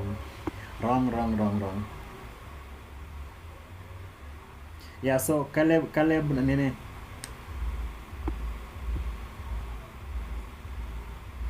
Yeah, so ni kama nilisema nita DM Caleb alafu ani explain like hiyo kitu. So kama still sielewa itabidi umenipea namba nikupigie like uni explain. So hapa hivi mimi like niko down to kushare ideas na watu. So kama kuna mtu anajua something yenye mi sijui, then I'm free like. Yeah, so hiyo kama tuseme hiyo idea ya Caleb ndio alikuwa amesema tunangojea 130 sijui entry ku happen 130 bro. Backtest hiyo setup ya TJF entry. Yeah. So I guess most of the time napatanga, so on Fridays huwa siingiangi, sijui kama my realize juu nikikuwa na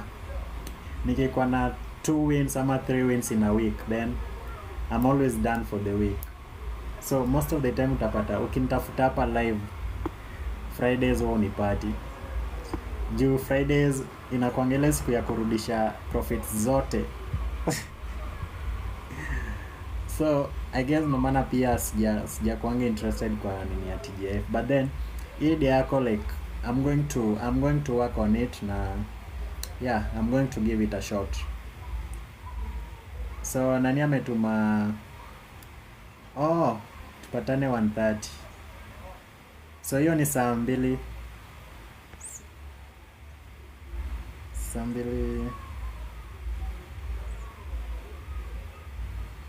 TikTok haibambi na long videos, just post YouTube. Okay, so Discord haifanyi, kama haifanyi like open na browser, so kuna kwanga na links fulani hapo tatu, link as in dots fulani hapo tatu, so fungua hizo dots alafu open na browser kama haifanyi. Yeah, so I hope you inaweza saidia.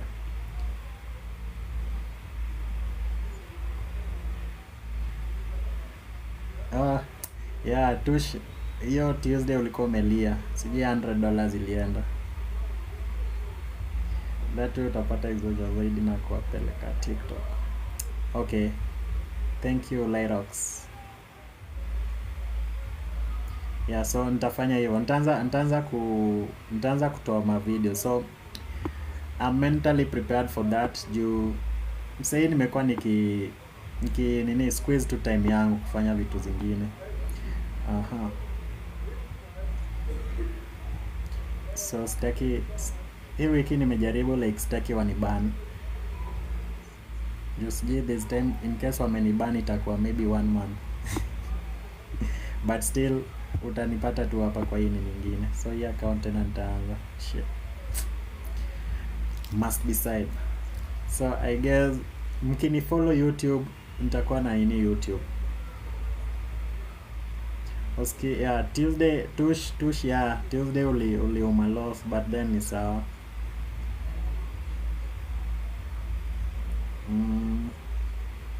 So I see nani amesema DM. So simply kitu anamaanisha ni ukwe ati TJF trade nini from kitu naweza elewa, anamaanisha TJF as in Fridays, kama setup poa ya TJF ni ungoje PM session. So hiyo 1:30 to 4, hiyo ni saa 2:30, so hiyo ni 1:30 New York time. Yeah, so hiyo ndo kitu anamaanisha I guess. So like ngojea 1:30. Yeah, so hiyo ndo kitu naweza sema. So YouTube najiita Lucy Trades.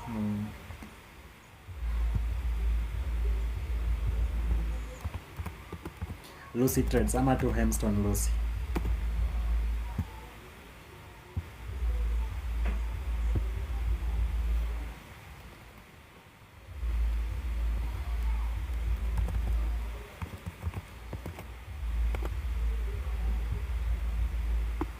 So uje like hii kitu ishapeana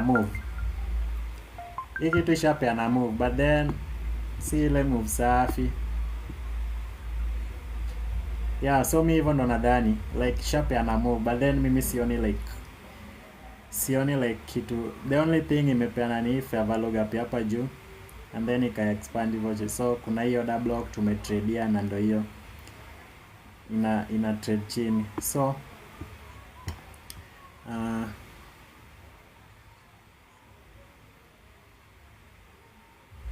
yeah, so anasema Caleb alikuwa anasema ati ungoje 1:30. Yeah, sana anasema ungoje 1:30 to 4. So hiyo ni idea yake. Yeah, so YouTube najiita tu Lucy Trades tu, ama yeah, Lucy Trades. So yeah, that makes sense. Okay, so nani ameelewa?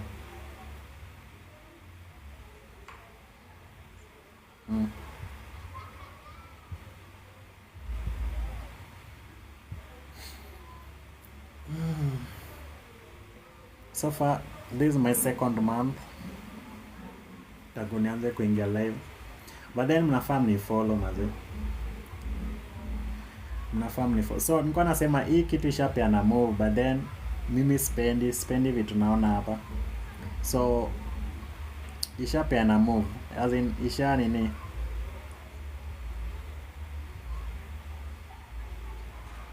So Odwar nani Caleb utatupea entry hiyo 130 WhatsApp group. Damn. Sa shida ni we sijui hata kana kuanga active WhatsApp, but we so like nikiunda WhatsApp group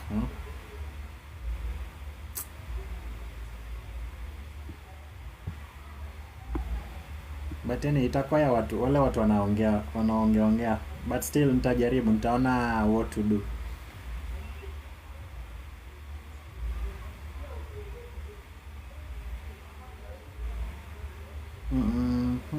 So Caleb like will backtest hiyo, so hii weekend my guys backtest TGIF.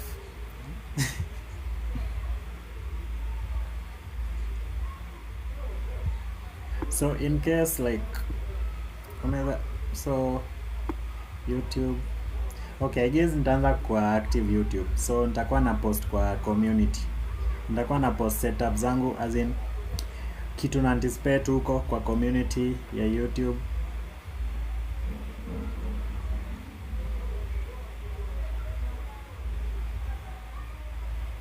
Yeah, so Odwar kumbe pia ushaisikia, but mimi sijaisikianga hiyo ndo sasa nasikia leo, so shukran mazee Caleb.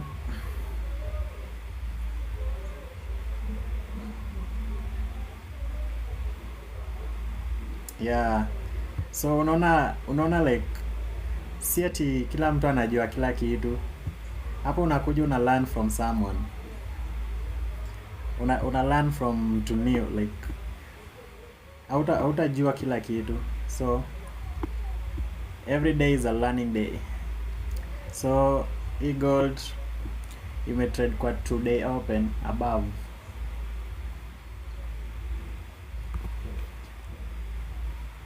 Oh, so watu wanataka WhatsApp group. Damn.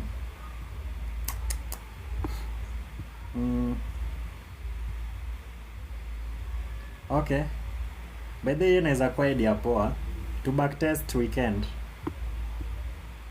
Yeah. Hey. Sasa hii weekend sitapumzika jamani. I love my free time, but then ni sawa tu. So gold I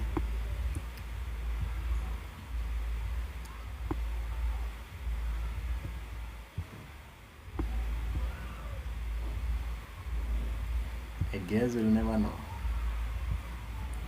Ni kama tu tutapumzika in the next life. For now maze focus tuna hii. So nilikuwa nasema like hii kitu ishatoka, but then hizo ni nini si clean sana like, but hii kitu like nani yeah.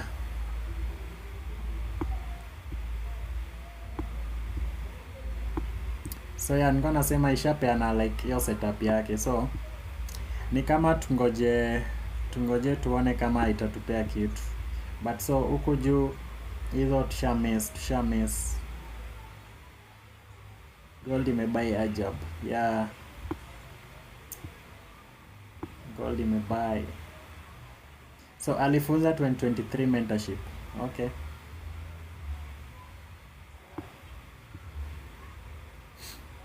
So so mostly kitu kama ikifanyika hii move sasa like kama like haupati, huwezi pata entry, so pia si lazima force, unachana tunayo.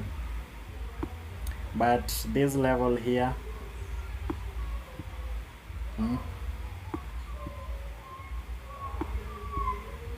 so I've seen these things repeat.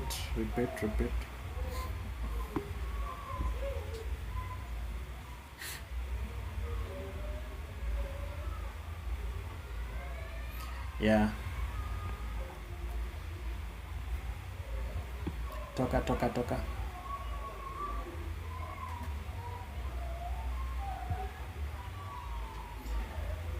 Yeah. So kama alifunza 2023, then niaje like hiyo sikusikiza juu 2023 nimepitia hadi 2024, so 2025 ndo sijapitia.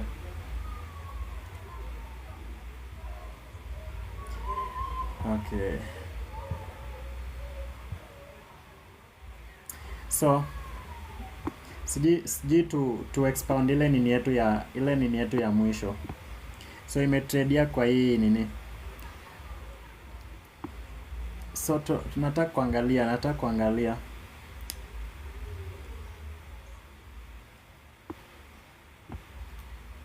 so right now kitu tuko nayo in price ni fair value gap hapa juu.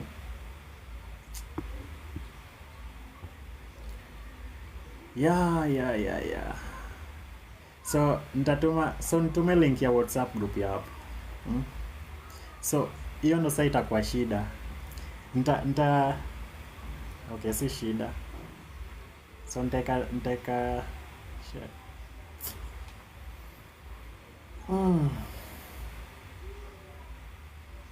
Okay, nitatuma Discord. Nitatuma juu most people hapa wako Discord. But sasa make sure sasa mna kuwa active nini WhatsApp.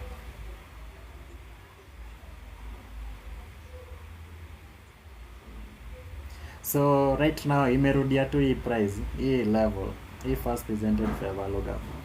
So again tuko na hii fair value gap iko hapa. So hii ina close in the next one. So ime close hapo. Yeah, so nita form group alafu niunde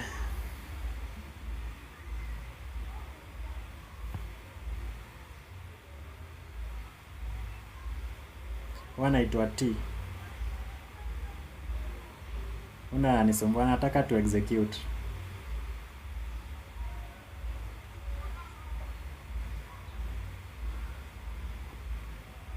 Toka. Anataka execute.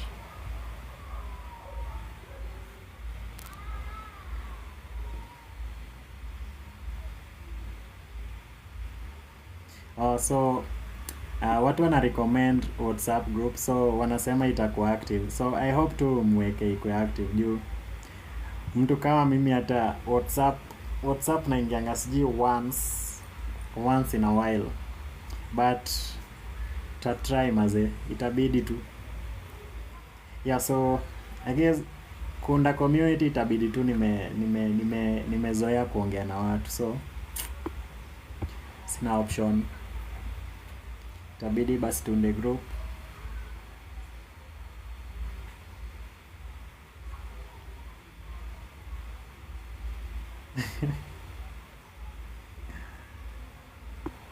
Okay, alafu mnashare ideas. So kina Caleb, mnashare ideas. Hizi vitu mazia tujui. Unaona kama sasa hiyo ya 130 like hatukuwa tunajua. Unaona tumelimwa mbaya sana. Sasa tuna bleed, tunalia.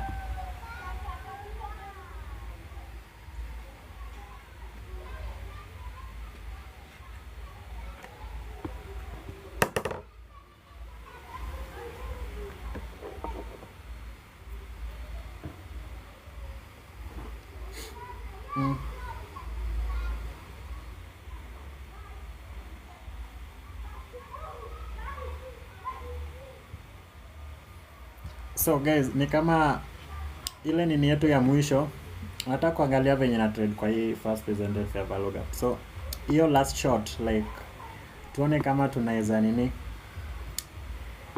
ama kama iezi then tuachane nayo.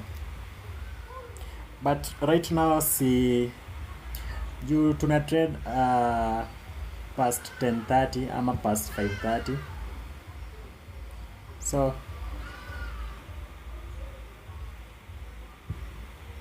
past 10:30. So I guess kama tulikuwa tupande juu, then hiyo momentum imeisha.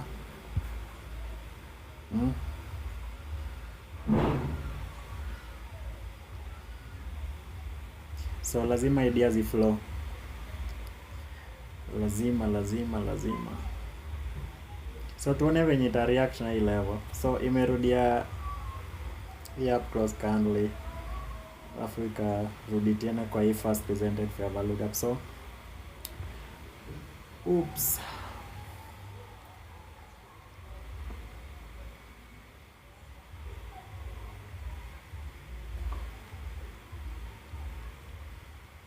so kuna wale watu washaona hii ni SMT.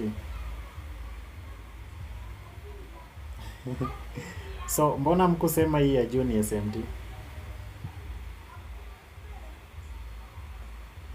Kinatush hii ya juu mkusema ni SMT.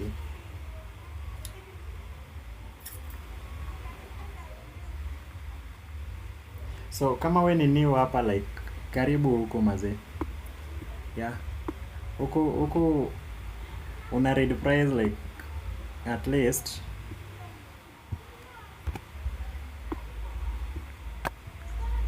so yeah, tume lose mazee, part of life.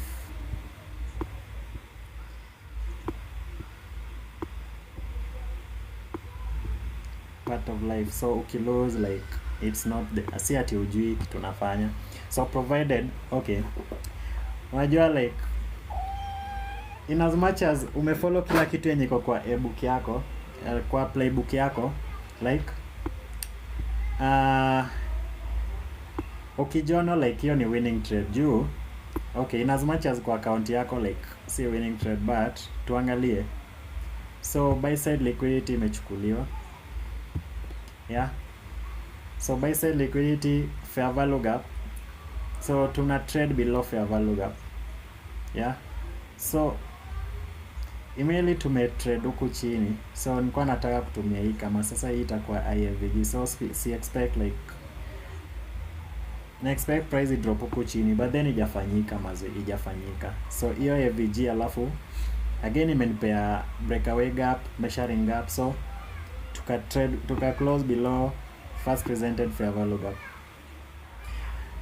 So mazee, kila kitu. So ndo maana nilikuwa nasema model yako like si ati itawa kila time. So kitu yenye unataka kuona, yes, maybe imefanyika kiasi, but then price ilikuwa tuna zake. So kulikuwa na 5 minutes order block fulani hapo, ime hold price. So still hiyo ndio ina hold price na hii first presented fair value gap.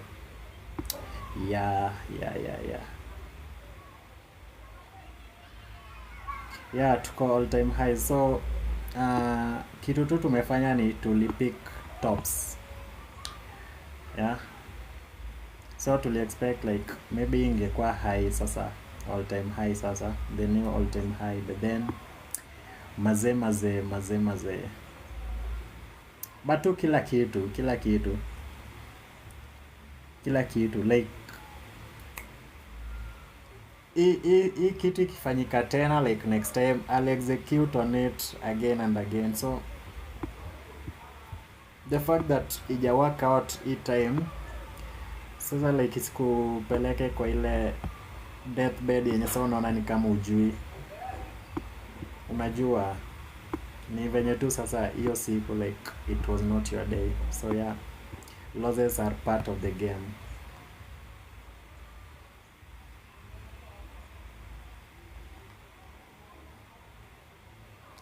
Yeah, the problem ni all time highs. Kauko cheza huko.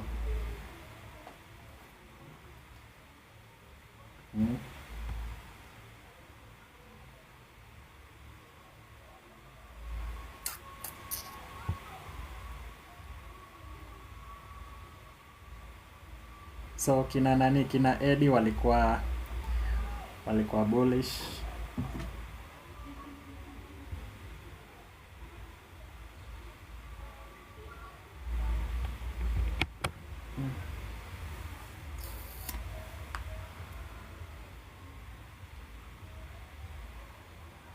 So nani, huu nani alikuwa amesema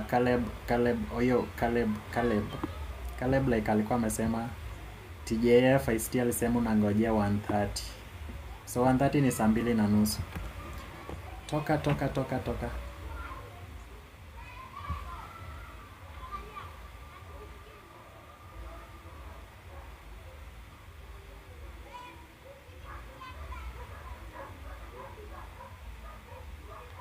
Cheza huko. Yeah. So first trade of the week na tuko na red day. Ina nice aje.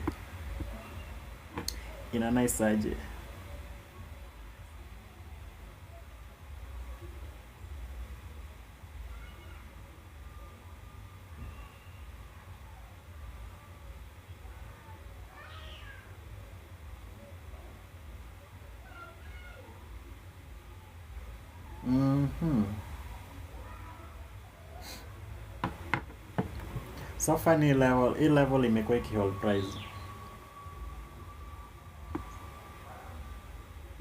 So hii ya play out, so and right now we are past 10:30 ama 5:30, so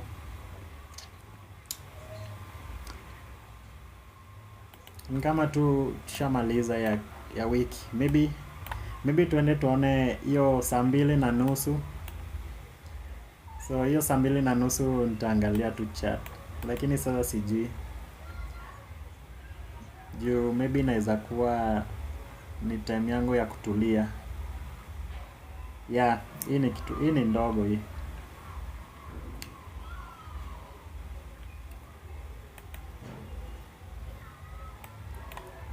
Hiyo loss ni ndogo.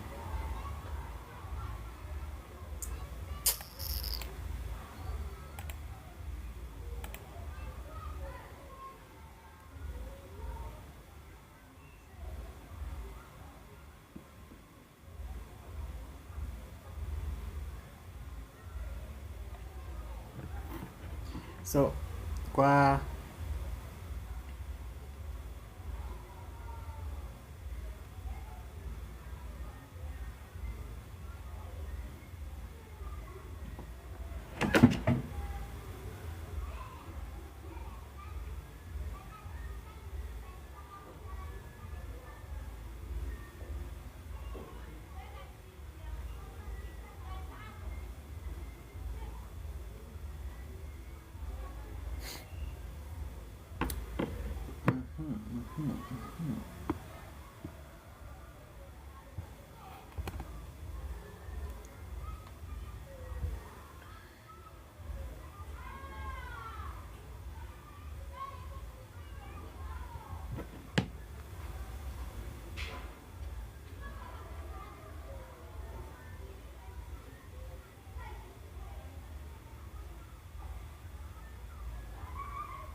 hiyo inasema aje?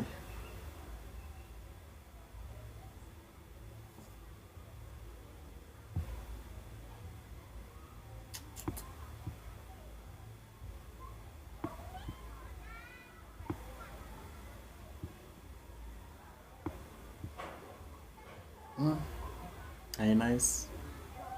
So far hii wiki kama ulikuwa mtu wa kutrade forex,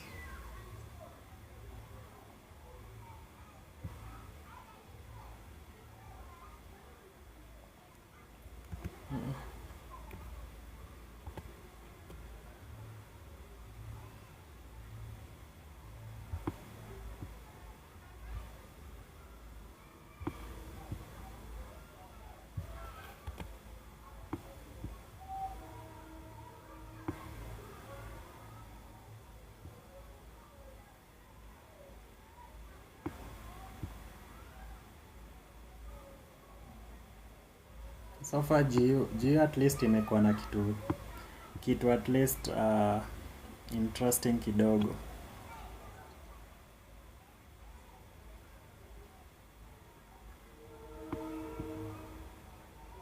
Iko na lines mingi. So imetoa hiyo previous day, yazini imetrade kwa previous day high, ikadrop kwa hiyo week, kacha hii fair value gap, karudia another fair value gap, hiyo fed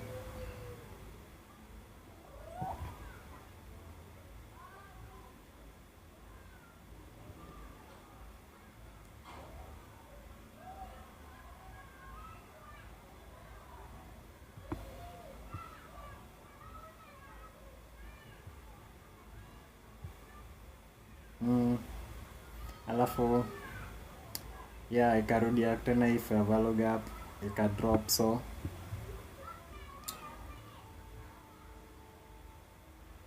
hilo maybe. So gold I guess inapanda.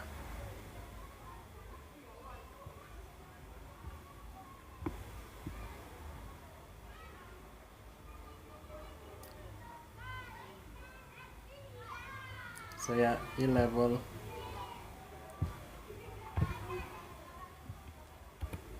so imecheza hapo, itake kuinvert hiyo nini,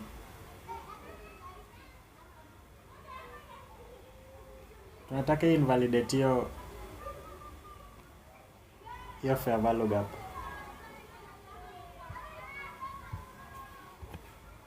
So hiyo ni ya gold.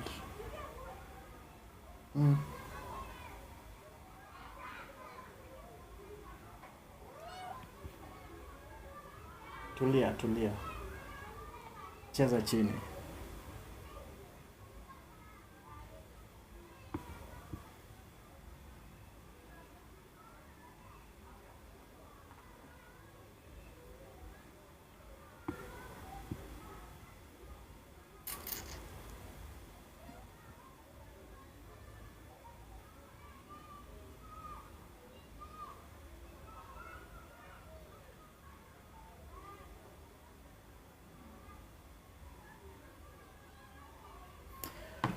Oops. So hii ni gold. So macro 1050 to 610.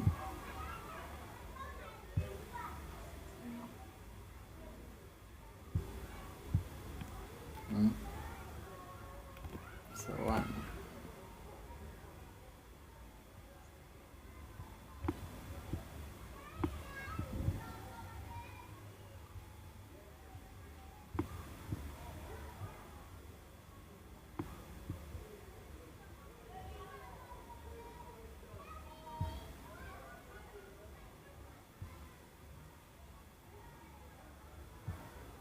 Okay, so far hii level imehold.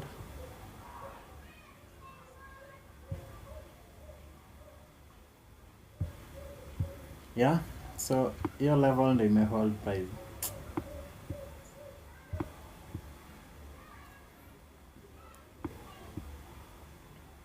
So guys, should we give it a shot?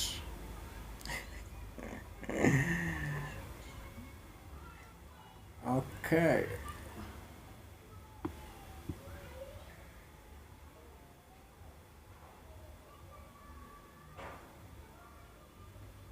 Nimepitia zote. So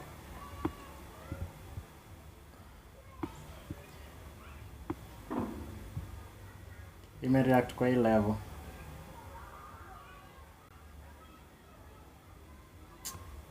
We?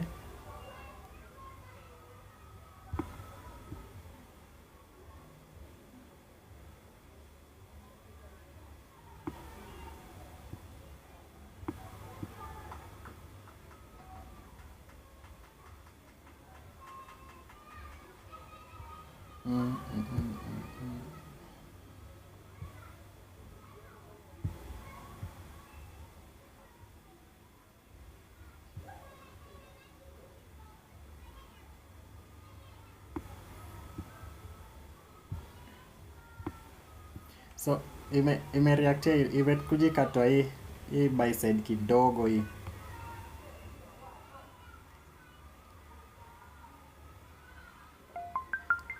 Oh, so inaenda. So again imerudi kwa hii first presented favor lookup. So imeacha favor lookup mbili hapa.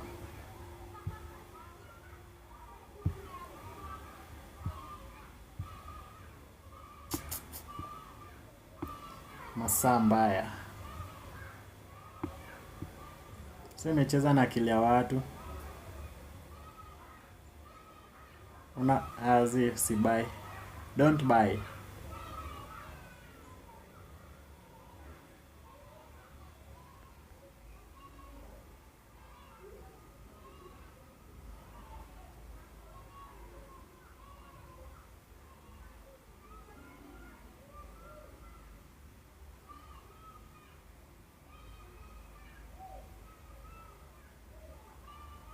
Kwani nani chat yako kwani ni gani?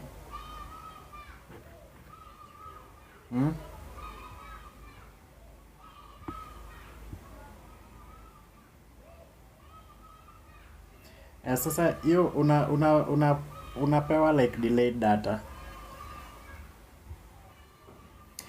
So ni kama ndo price imeamua sasa iende.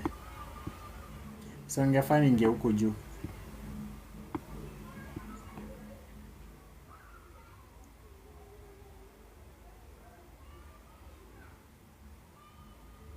Sasa kuja tu hapa kwa watch list yako alafu search. Eka tu Nasdaq tu. I guess itakuletea.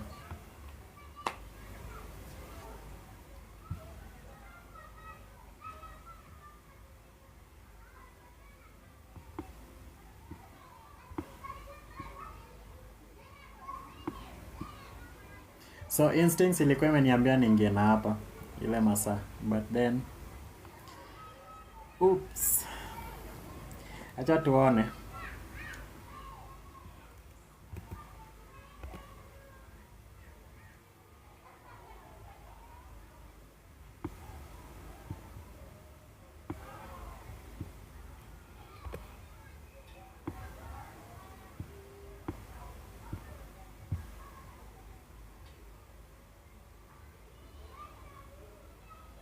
So 5 minutes pia imeclose hapo chini.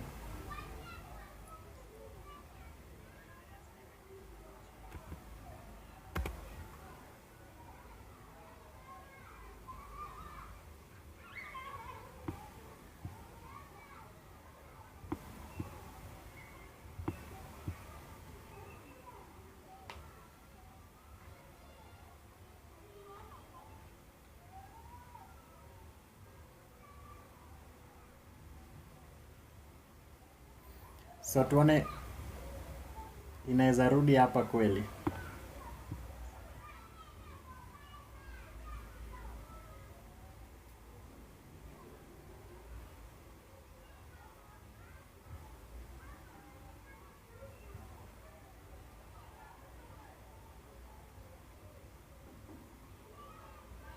Ndio hiyo kona.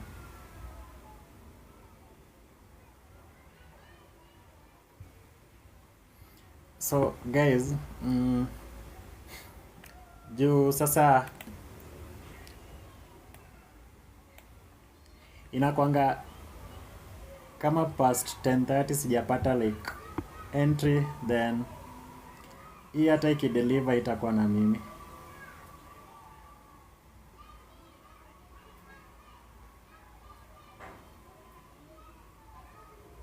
Tilt camera. Okay, like aje. So hii hapa venye imerudi hapa ningeingia, but then mazee.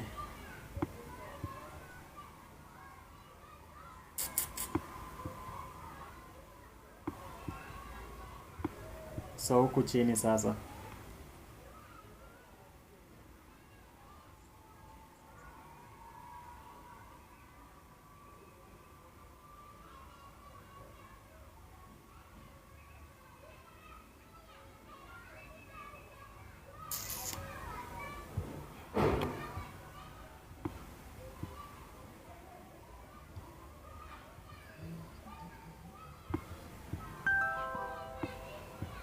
So nani yako kwa hii trade?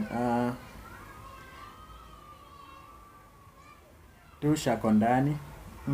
So hiyo kona like ni tilt. Umesema ni tilt screen.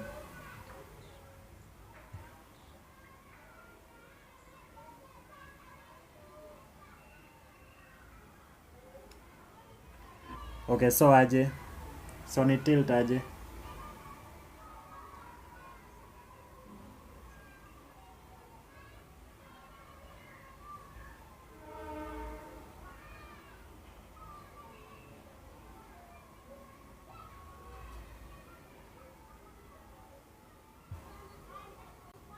Oh, sini tu hii chat assistant. Ni hiyo chat assistant na hizo products, community, calendars na screeners.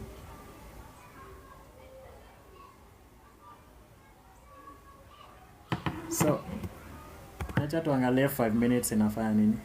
So, unaona hiyo rejection, alafu ina close in the next 1 minute.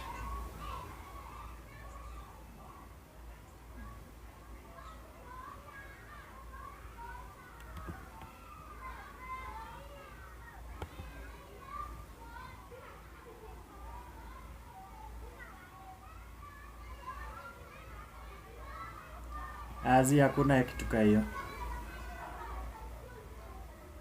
Yangu haina. Contract charges zi.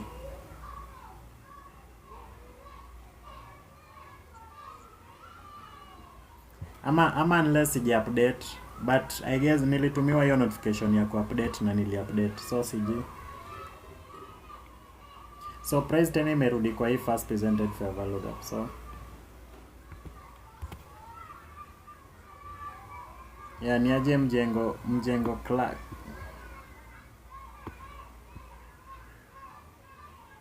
Sinatumia tu trading view, like the normal trading view. Oops. So imerudi hapo.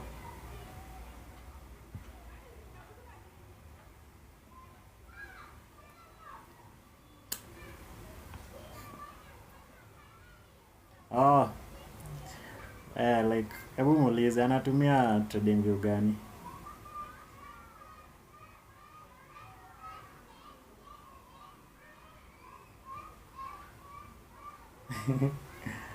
Tush ni ulikuwa umeingia. But still too cost, sijui. But still mi na prefer huku chini. So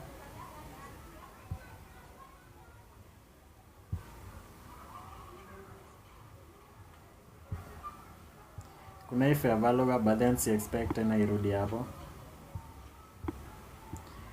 Alafu hii hapo unajua ni mitigation block, so hii down close candle. But then mitigation blocks hazikuangi that strong compared to breaker blocks. High, low, lower, high. So ndio hiyo inarudia hapo.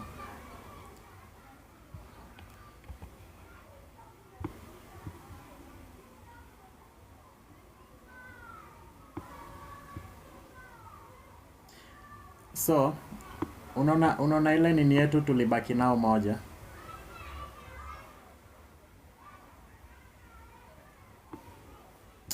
No. Okay, tuta trade Monday mazi, acha ni stress. But then hii level ningeingia na eka stop loss hapa juu.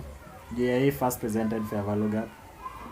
Alafu hii draw hadi huku chini. So but then sasa tukiangalia 5 minutes, so 5 minutes like, so the fact that 5 minutes ina reject hivi,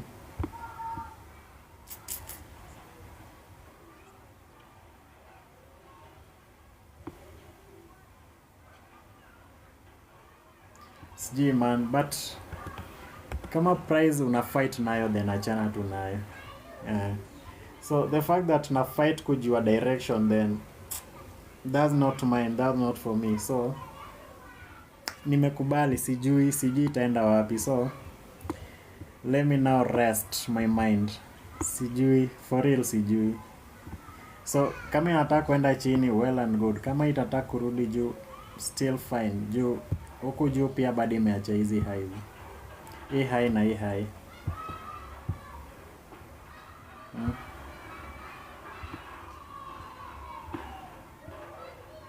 Plus tuna trade time ya 10:50 to 6:10. 10:50 6:10.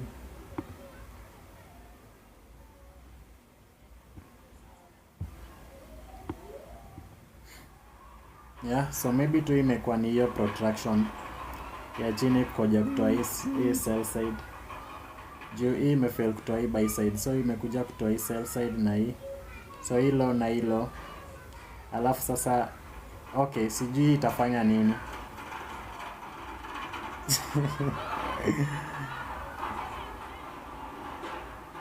But chenye iko ni kama ilikuwa iende chini, so if I trade, ikitrade if ya value gap ya juu, then hapo will need more information. But ikirespect to hii level like, then itakuwa tu sawa.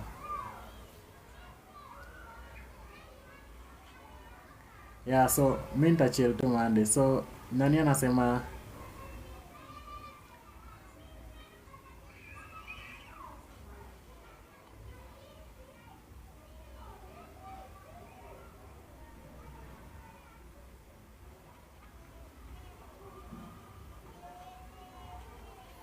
yangu ni iko hivi: UTC 4, Ethiopian B, ADJ.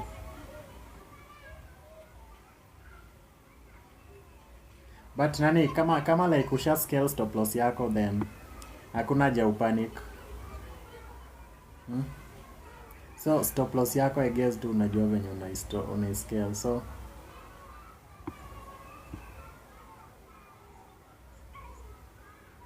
juu kama hii price inafaa iende juu, then hii nini spendi.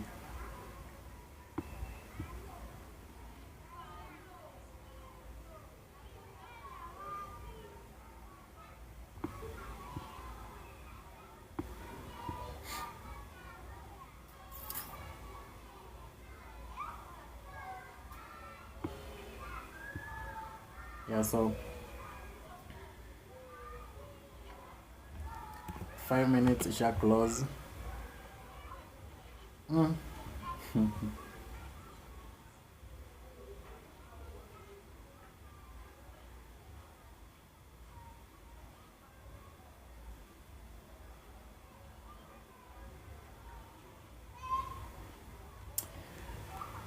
Sijui.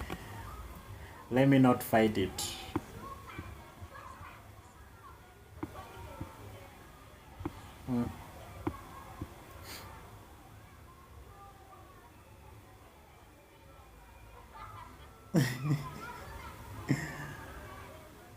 Maze lakini ni tricky tu. Juu sasa hii ni macro window. Yes, imetrade kwa hii. Ndio hii tunaona ina reject nicely.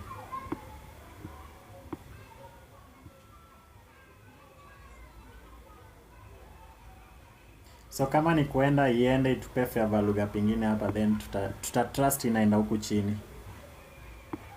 So ni tupe fair value gap ingine hapa, fair value gap, then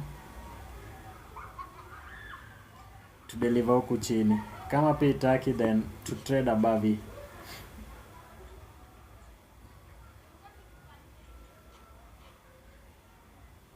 Ya ni aje Sol?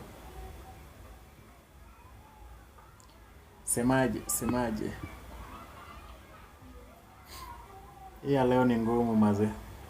Ni ngumu. Naona nikikimbie niende ni tafute kitu ya kukula. Yeah, so nikiangalia kwa 5 minutes, kitu inanishtua ni hizi rejection.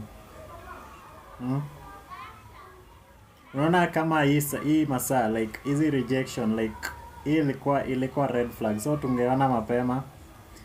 Hii ilikuwa red flag, so still hii rejection like hii wiki imechapa chini karudi. Mazee. But hii level naona ina hold, so sijui mbona inafanya hii jinga yote.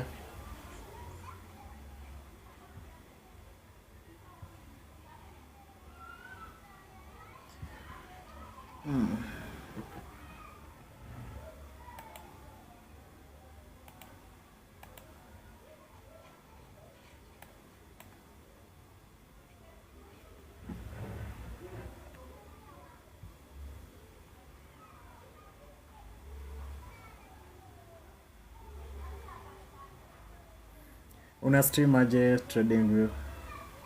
Sini tu unatumia what? TikTok Studio. Yeah? Nipange meet and greet. Mtakuja ama nitakuwa peke yangu? Uko sure sitakuwa peke yangu? Nikuje nijikute nimebaki kwa venue peke yangu. Yeah, ni aje Real Madrid. So tumelose. Tulikuwa tuna expect GIF but then imefailed. In as much as model yetu framework ilikuwa kila kitu clear, but then I guess hiyo ndo price. So framework inaweza kuwa ya model lakini yeah, si kila time ita play out, but then still fine. So the fact that imerudi huko juu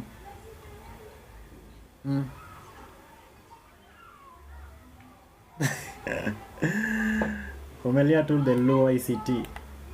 But guys, in the next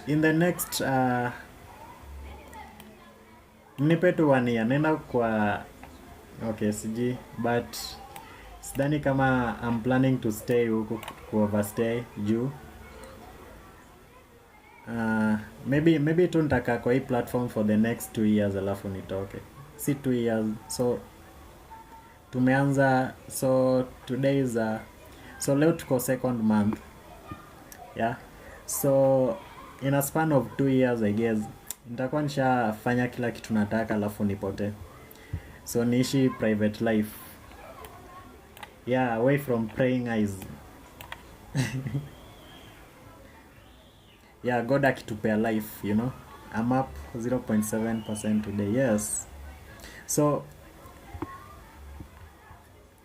ode kodwar we pia like unakuanga mnoma like naonanga like moves zenye unashika. Though naonanga pia unashika London trades, so uko sawa maze. So hii level ule mtu alikuwa ananiuliza kama abai, yeah? Nani sijui alikuwa anaitwa nani. So imepeana fair value gap ingine hapa. So what you need to do, see if this fair value gap can hold price trade huko juu, ama kama like okay, weeks can do the damage. So angalia venye na close, plus tuko inside the first presented fair value gap. Yeah, so tuko inside first presented fair value gap. So hii level ikihold, then you expand higher, then jua hizi ni relatively equal highs. Yeah, so hivyo ndo una frame. Ukitaka kuingia hivyo ndo una frame.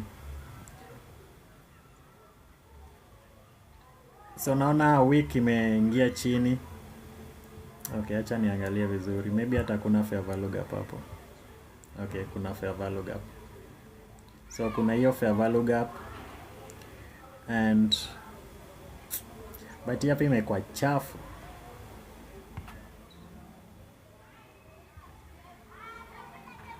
Yeah, so hiyo level ndo ime hold.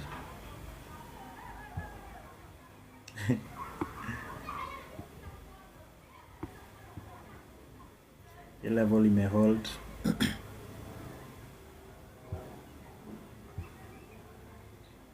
So ikihold trade above hii, so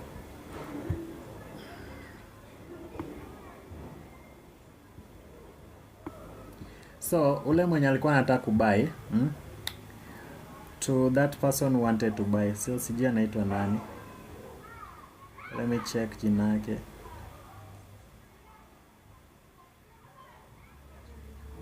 So Talon sijui kako, yeah, Talon Kinsley. So you wanted to buy.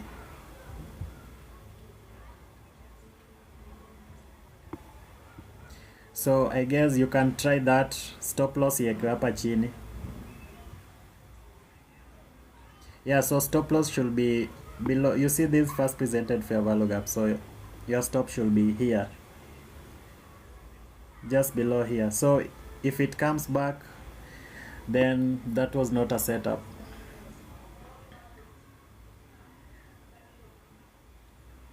Okay, so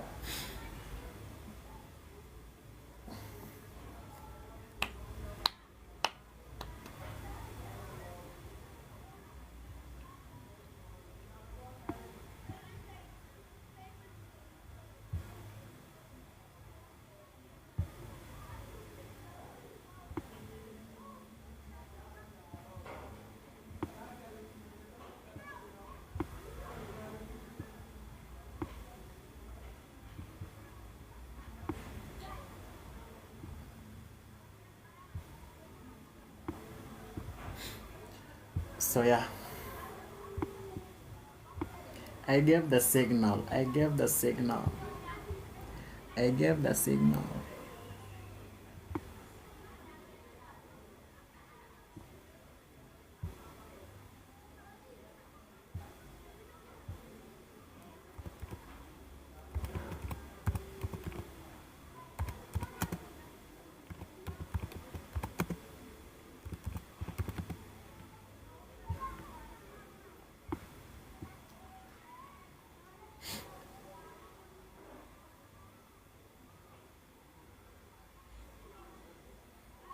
So hiyo ni around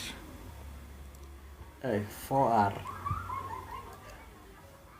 Mwenye ameishika takula, but unaweza chukua 2R. So 2R ni wapi?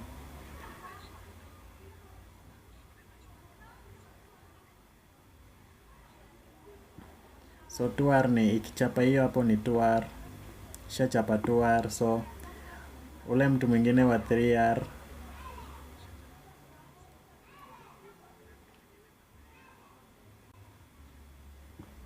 Yeah, 3R iko hapo. Alafu ukikula full ni 4R. Yeah, so ukikula full itakuwa 3R. So kama pia we ni mtu wa kuchukua partials, then unaingia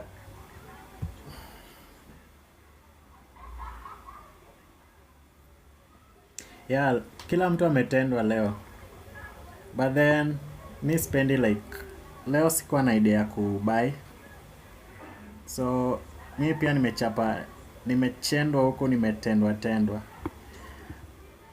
So leo naye tu sidhani kama kuna mwenye atasema sijui hajatendwa.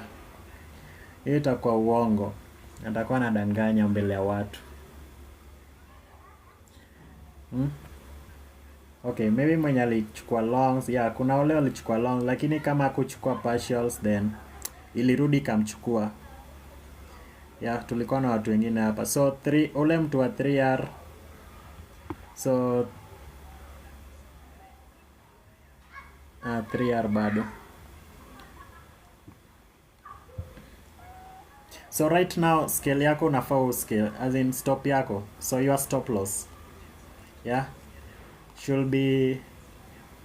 it should now be break even, tuka hiyo. So stop loss unafaa ulete huko juu. So kwa hiyo nini,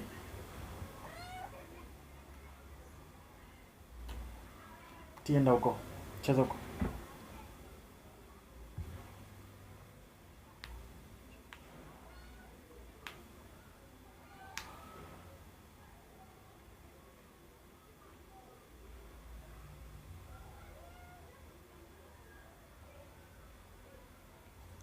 Yeah, so all time highs inakuanga tricky walai. How much percent are you down today? So I think I'm down 1%.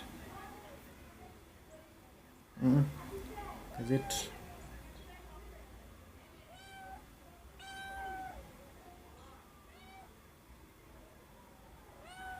Yeah, NQ.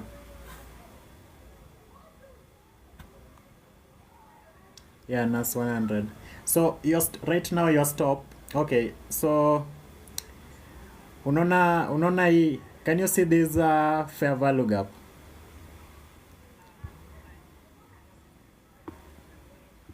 Yeah, so this fair value gap. So your stop right now should be the midpoint of this fair value gap. So that should be a break even, and then also you'll be floating in some profits. So that even if it trades lower, then you're safe. So hiyo stop loss yako like saizi eka huku juu. Yeah.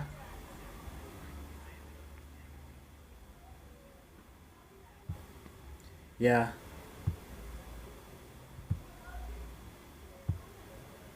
So stop loss eka huku katikati ya hii midpoint ya hii fair value gap. Eka stop loss hapo.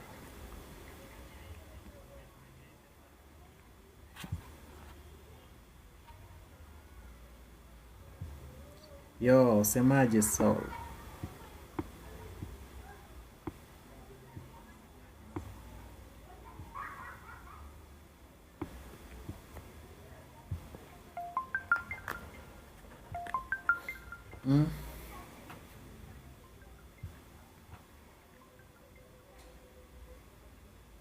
So ukitaka kustream, kama unataka kustream YouTube tumia OBS.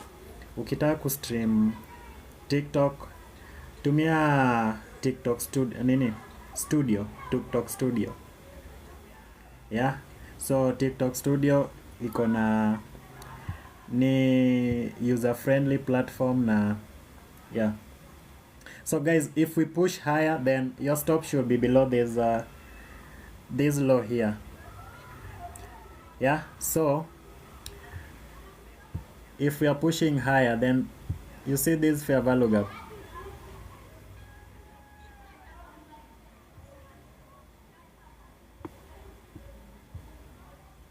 So if we push higher,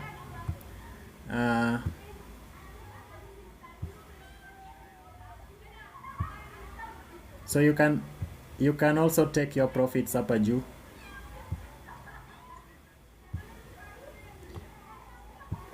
So tuseme wale watu wa 3R sai ishapeana 3R kitambo. So 3R ilishapeana hapo. So hapa juu itakuwa toka.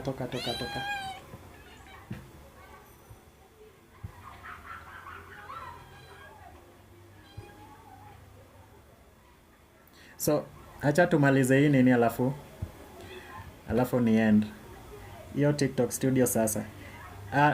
Okay, enda tu YouTube like utalan. YouTube tu iko na kila kitu YouTube. So hapa hivi this low here.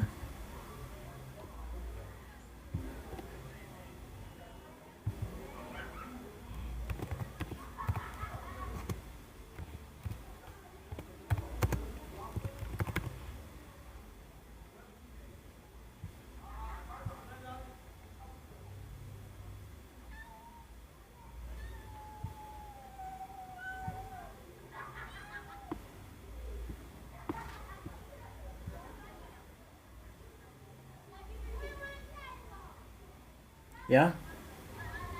So who was it?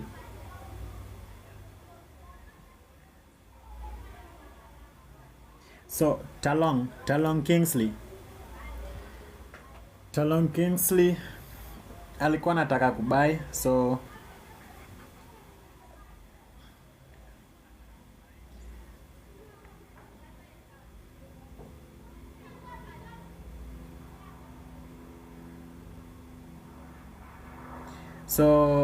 are you in profits, bro?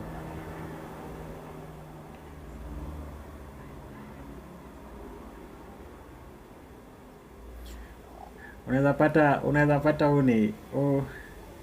huu tu ni Mkenya na umenieka na English mingi.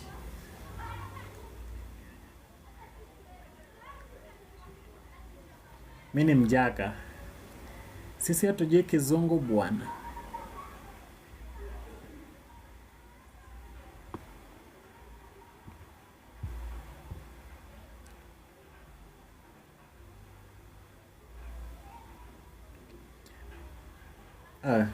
So hii kitu imekuwa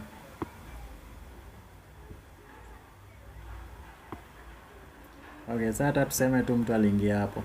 Hii ni 3R.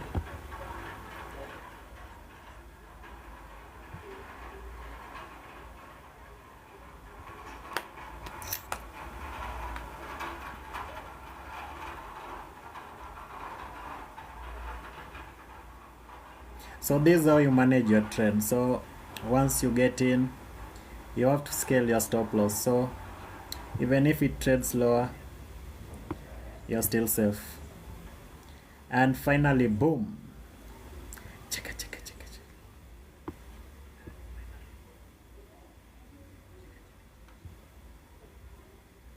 So acha niweke dollar, sign ya dollar. Sijika iko hapa. Dollar. So dollar ni tamu na green. Yeah.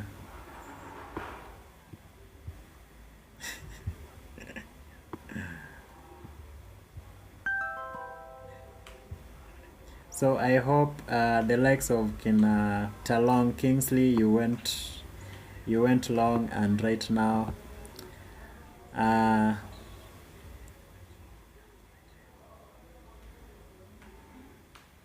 be done.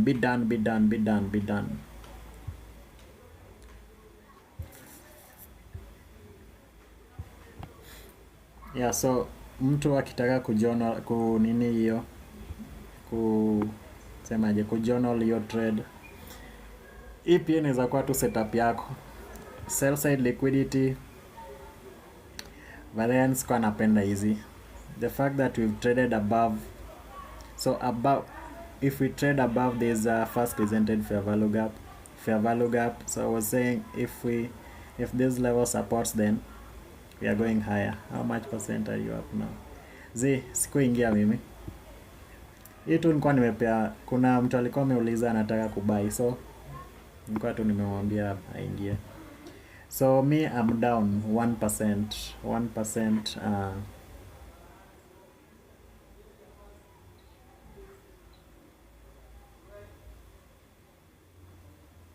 Yeah, I'm down 1%.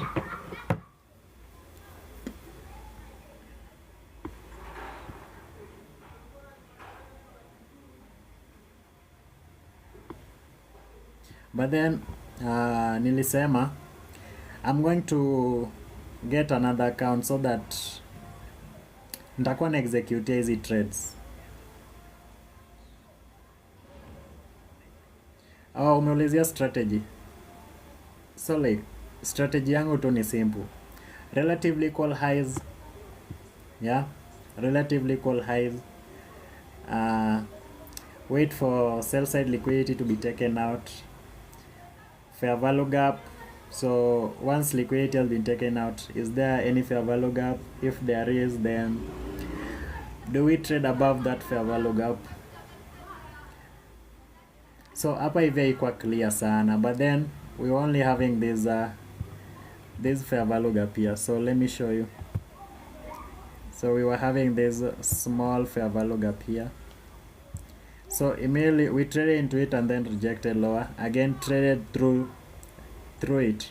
So by the time I was saying look at this fair value gap. So as we were trading low down here, so I was saying let's see how this candle closes. So immediately me close ikapush higher, so tulisema tuna enter long, and boom, relatively equal highs tagged. Ndio. So kituka hiyo, but then for me to execute, then there has to be some things huku chini. Yeah.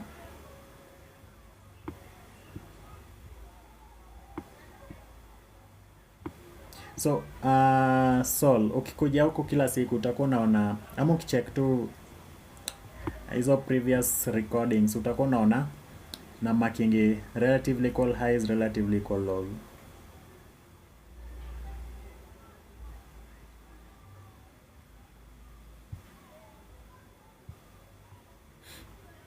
Yeah, so once we've taken out those the relatively equal highs, kuna hiyo sensitivity. Yeah, natumia tu 1 minute. Okay, for entry purposes only.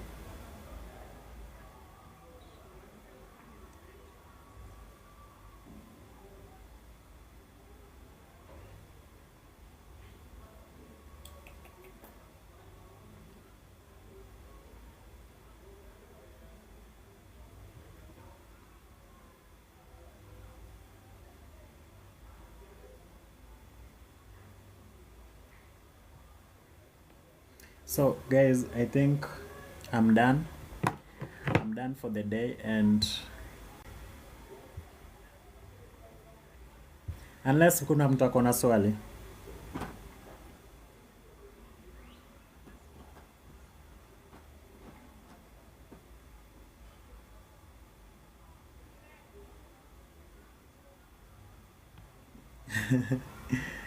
You must execute on 1 minute. Okay, kuna wale wana execute hata kwa 1h.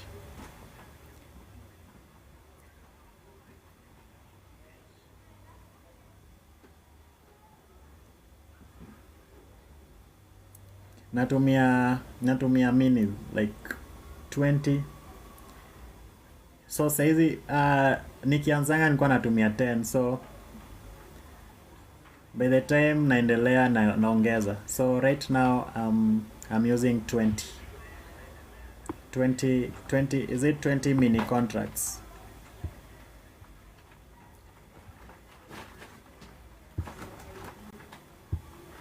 So yeah, see, angalia hapa. Acha ni zoom. Unaona hapa ni 20. Hii 20. So next month ikianza nitakuwa natumia 25 contracts. 25 mini contracts. Yeah, so wale watu wanangoja 1:30. 1:30 ni saa 2:30. So mimi 7. Yeah, so mimi like sita hiyo 1:30 I guess nitakuwa nafanya vitu zingine. So ni kama saizi tu itapush.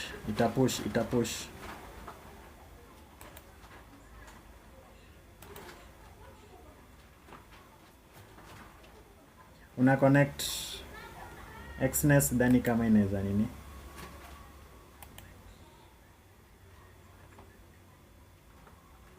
Okay, so ukikuja hapa chini kwa brokers, yeah, ukikuja huku chini kwa mabroker, kuja tu hapo kwa find broker. So kwa find see the brokers list. So utaona kuna TraderVet, Easy Market, Capital.com, Think Market. So Xness iko hapa kweli? Xness haiko. But kama we ni mtu na trade prop firms, then kuna prop firms zenye zina offer 8 Capital, Think Markets, Easy Markets ama TraderVet. Yeah.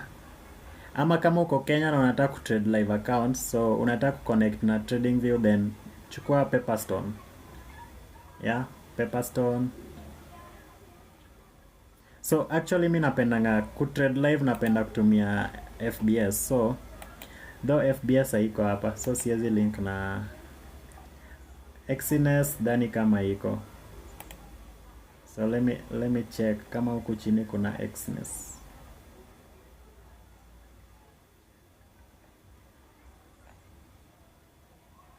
So kama uko na Xness like haiwezi.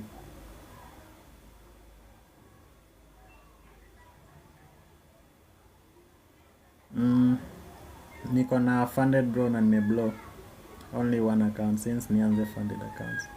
Okay, then that's good maze. Real Madrid, Kongole. So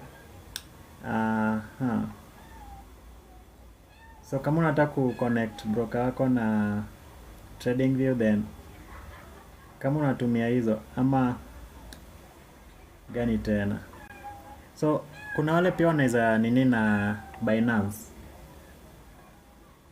Pepperstone, Binance, TraderVet. Though TraderVet huwezi fungua na account kwa Kenya unless kuna prop firm inaiofa. Kama funded features inaofa broker hiyo nini TraderVet, so unaweza connect to login zako za TraderVet, una connect to hapa.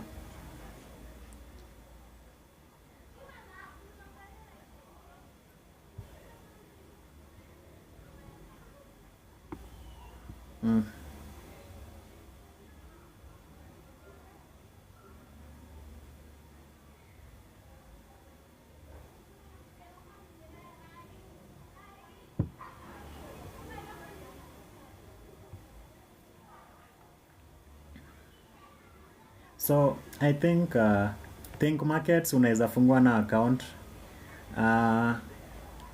TraderVet nani alikuwa anasema like unaweza anza, sijui kuna free trial, but then sijui Pepperstone unaweza fungua na account.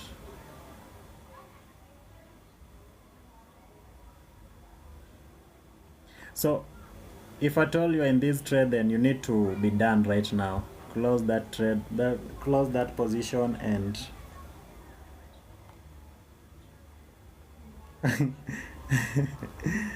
watu wawili wenye wako profitable wakiongea hujamshopoa.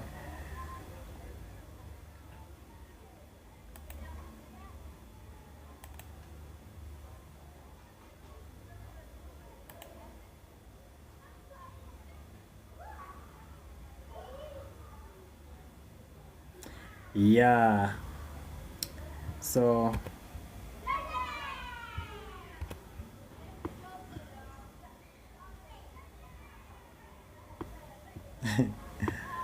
watoto wako kwa background.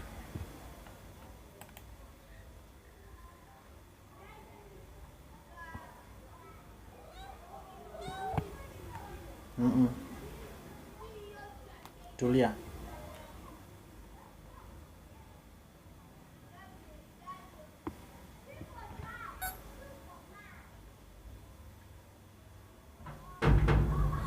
So mimi nafunga.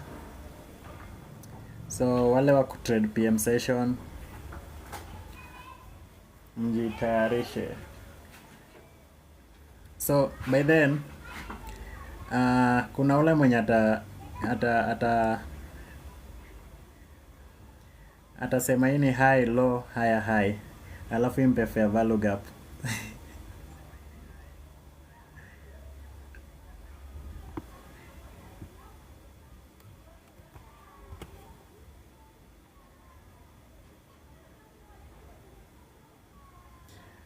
So ilikuwa inarudia hii 5 minutes fair value gap hii.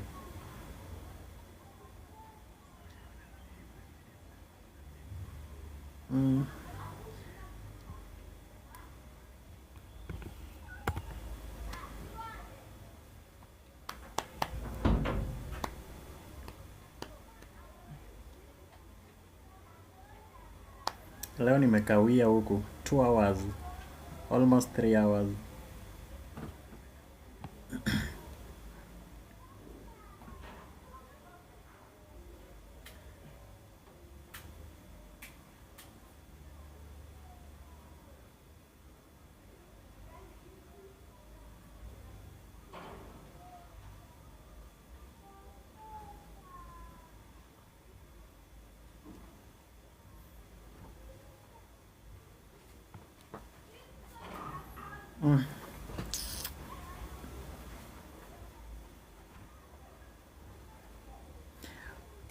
Okay, so if fair value gap ndo naangalia, nitaenda kweli.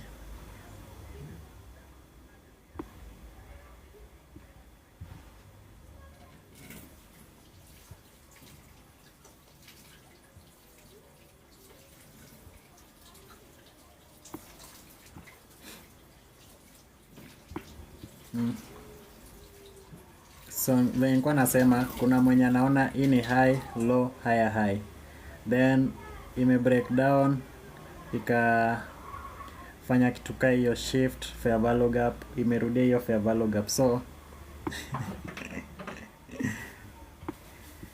hiyo pia ni hiyo pia ni framework ya mtu tu. So kina 67 na Real Madrid mna argue mtu kublow account ama nini, ama kuwa profitable ama nini?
Nani huyo anatumia CRT? Anatumia RSI na moving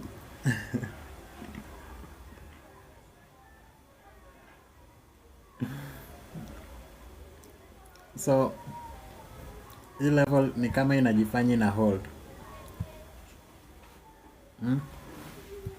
Inajifanya inaweza hold.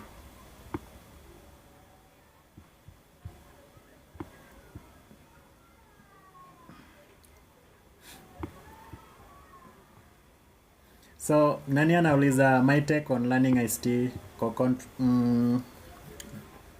content 2022 na CRT? Okay, core content 2022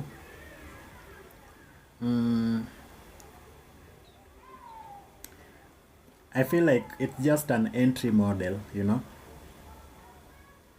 Yeah, so core content 2022, it's an entry model, but then CRT, okay, CRT sijui like venye ni mi hata sijui hata hiyo CRT ni nini. I only know that kwa 2016 na 2022. So 2016, if you go through the 2016 core content, inakupea like a bigger perspective, like of knowing price, understanding what happens. Yeah. So if you study 2016, then I feel like you'll have an upper hand in identifying some of these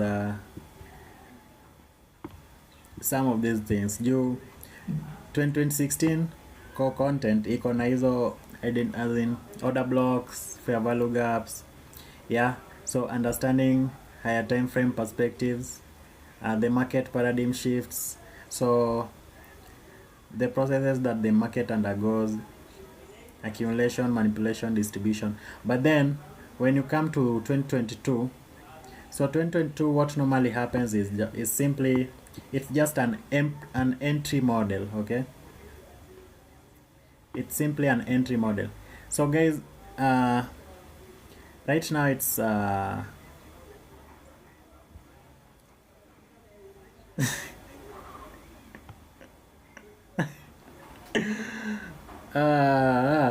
watu wananibamba.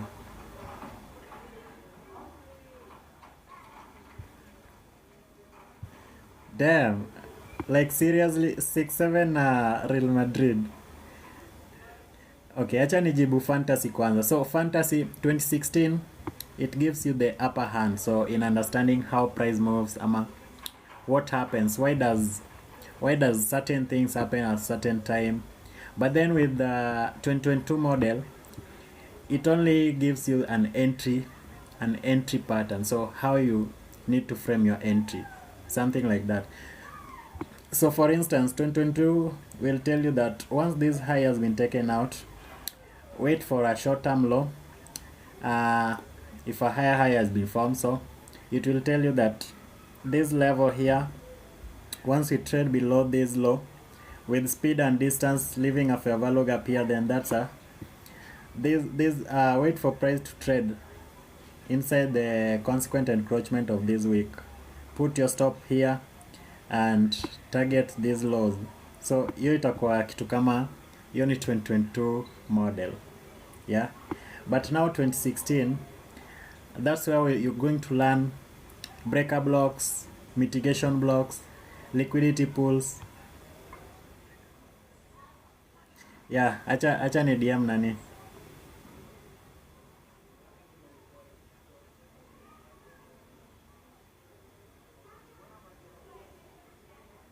So acha ni kufollow. Actually nakudm from hii account ingine.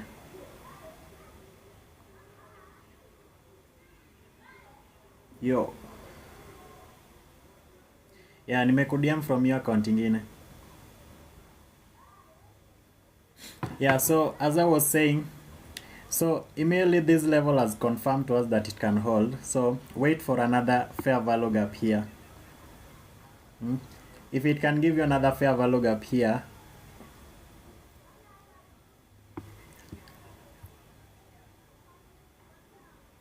then hiyo ndo kitu na matter. Yeah, so fantasy, I hope nimekujibu. I've tried my best.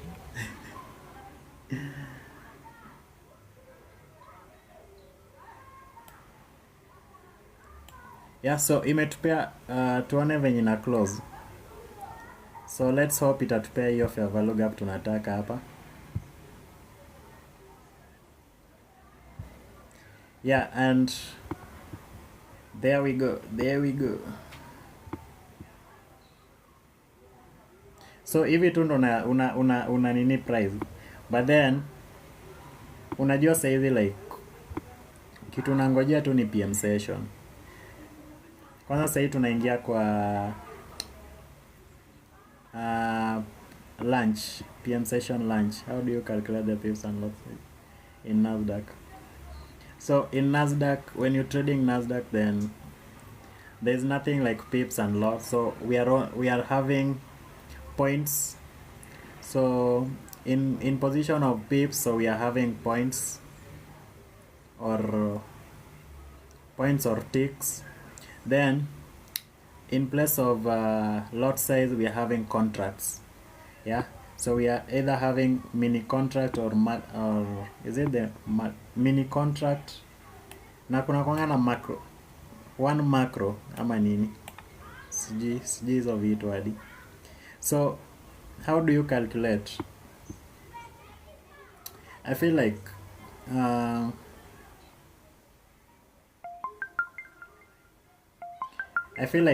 itabidi tu sasa nitoe tu videos. So nani, who is this? So T Trades, make sure you follow me on YouTube, because I feel like this weekend then I'm going to drop everything about trading features. So especially if you are from Kenya, then it will really benefit you. So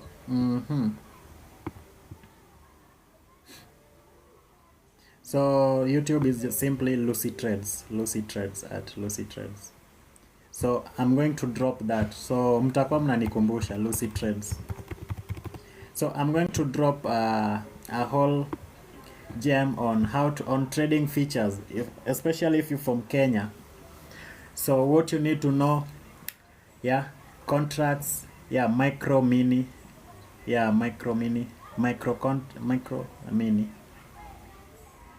So kuna micro, so micro unaweza tumia tu one, mini unaweza tumia mingi. So kama saizi niki execute na hapa hivi nilikuwa nimetumia mini contract, so hizi ni 20 mini contracts. So when you're trading again features, yeah, so each pair ama each commodity has its contract value. So let's say for instance yes, so the contract value for ES is per point. So per point, the ES, when ES moves 1 point, so that's $12. Is it $12? But with NQ, when NQ moves 1 point, so 1 point, that is around 6.25, so something like that.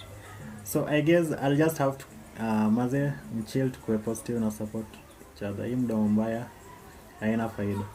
So mi hata sijakuwa nikiconcentrate kwa hiyo beef ya 6-7 na 9-7, 6-7 na Real Madrid. Jos Jim nagombania nini? Yeah, so 1 point iko na, so kuna difference ya points na ticks.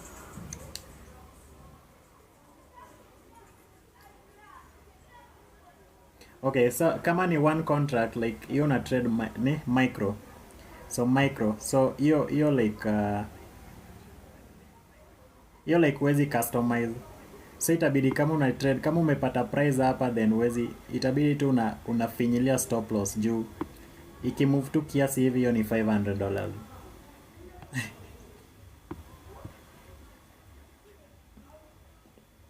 So point moja iko na 4, ni 4 what?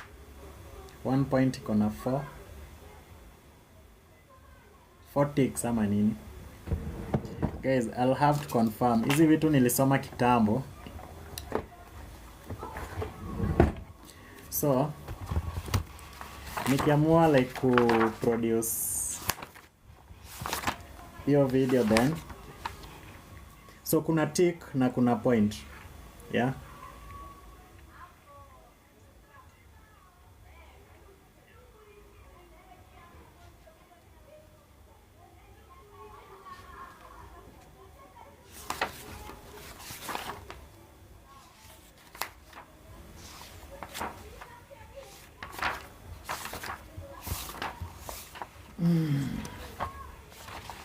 Yeah, so the fact that kuna tick na kuna point,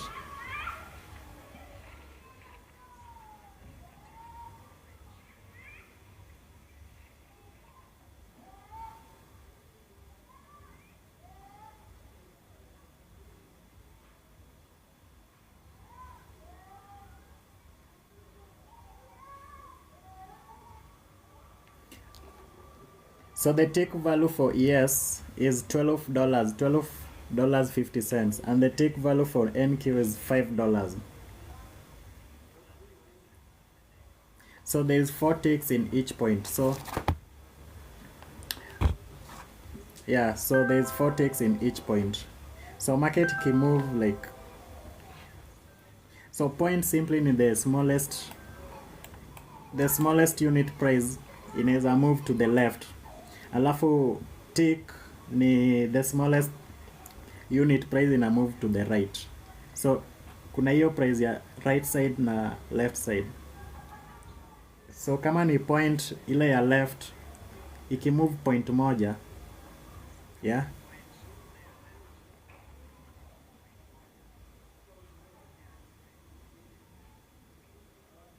okay, I guess tu nitaproduce video tu ni explain vizuri, niki highlight vitu ka hizo juu hizo vitu nilisoma kitambo, and I also know kuna nyinyi mlisoma hizo vitu kitambo sana, yeah, juu hizo alifunzanga kwa core contents za 2016. So if you have look up the fact that to make close above it, so imekuwa invalid.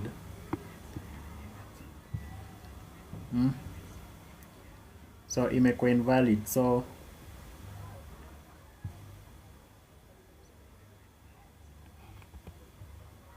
yeah, per point.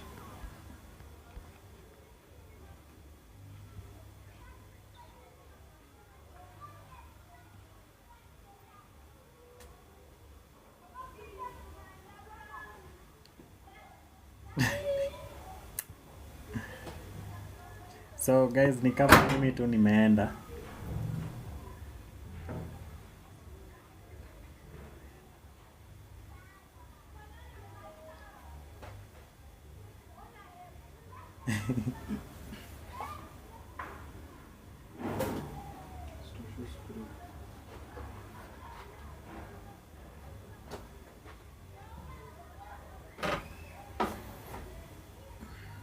So imerudi kwa hii level ina nini inafanya hivyo. So guys, ukitaka kutrade ngojea saa setup itakuja 1:30 ama 2:30. So saa 3:30 ama saa 2:30.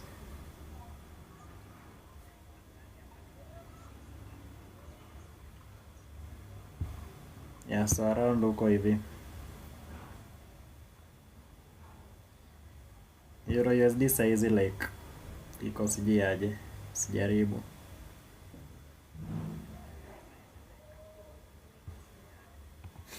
So guys, niko na some meetings na watu wengine, so I have to go maze, I have to go. So T-Trades tunakukaribisha huku. So with time utakuwa na learn hizo broker. Okay, umeniuliza broker. So with time utakuwa unasikiza tukiongelelea hizo vitu. So we welcome you. So yeah, we'll talk Mr. Bantler. So guys, have a good night na 6-7 na Real Madrid. Mkwe tu mabest. Kama nataka quick money, small loss features no. Yenye ukitaka swings bora forex. Yeah. So ukitaka unaona kama hii move ndogo hii. Ukishajua, tuseme ulikuwa unajua low high high low high speed and distance. So immediately umeingia hapa. So hii move hapa hivi, hiyo ni 20 points tu. 20 points. Hiyo ni mingi. Yeah, hii ni mingi sana. So 20 points. Ama tu hata iende 40 points. So kama point value ni kwa ES ni $6, kwa NQ ni kwa ES ni $12, kwa NQ ni around $5 ama $6. So hii 20 times 6 ama 30, tuseme 30 times 6.5. Hiyo ni mingi. Hiyo ni around, ukirisk $50, hiyo around 3%. So hii move tu kiasi shakupea 3%. So unlike ukitrade forex like Real Madrid, hey, we are sorry wale wenye wako na gari.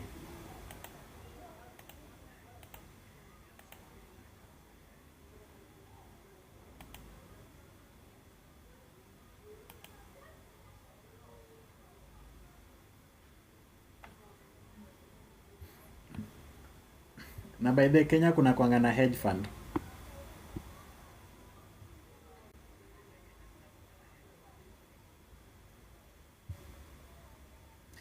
So acha ni left. So tutapatana kesho, na kama utapata trade we execute.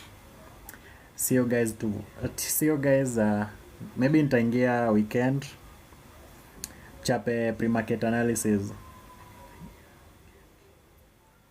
analysis na YouTube yangu ni hivi. So acha ni YouTube ndo hii Lucy Trades. Yeah, so T-Trades, Lucy Trades. Yeah, so Lucy Trades tu. Hivyo utanipata. hedge funds ziko, just have $1 million. Okay, but naeza enda kama like wananiruhusu ni trade strategy zangu tu, si ati like wanaenda kunifunza. Juu tuseme ukienda kutradia bank wanakufunza strategy yao, so saizi feel kama naeza nini kitu ingine. Okay, I'll try my best. So yeah, I guess watu kawa, so just subscribe alafu mtakuwa mnani push, so I guess nitakuwa na produce hizo videos for you guys. Yeah, so until then, sitaki kuenda mazee, unaona venye nawapenda, but sasa acha niende. So let me just go.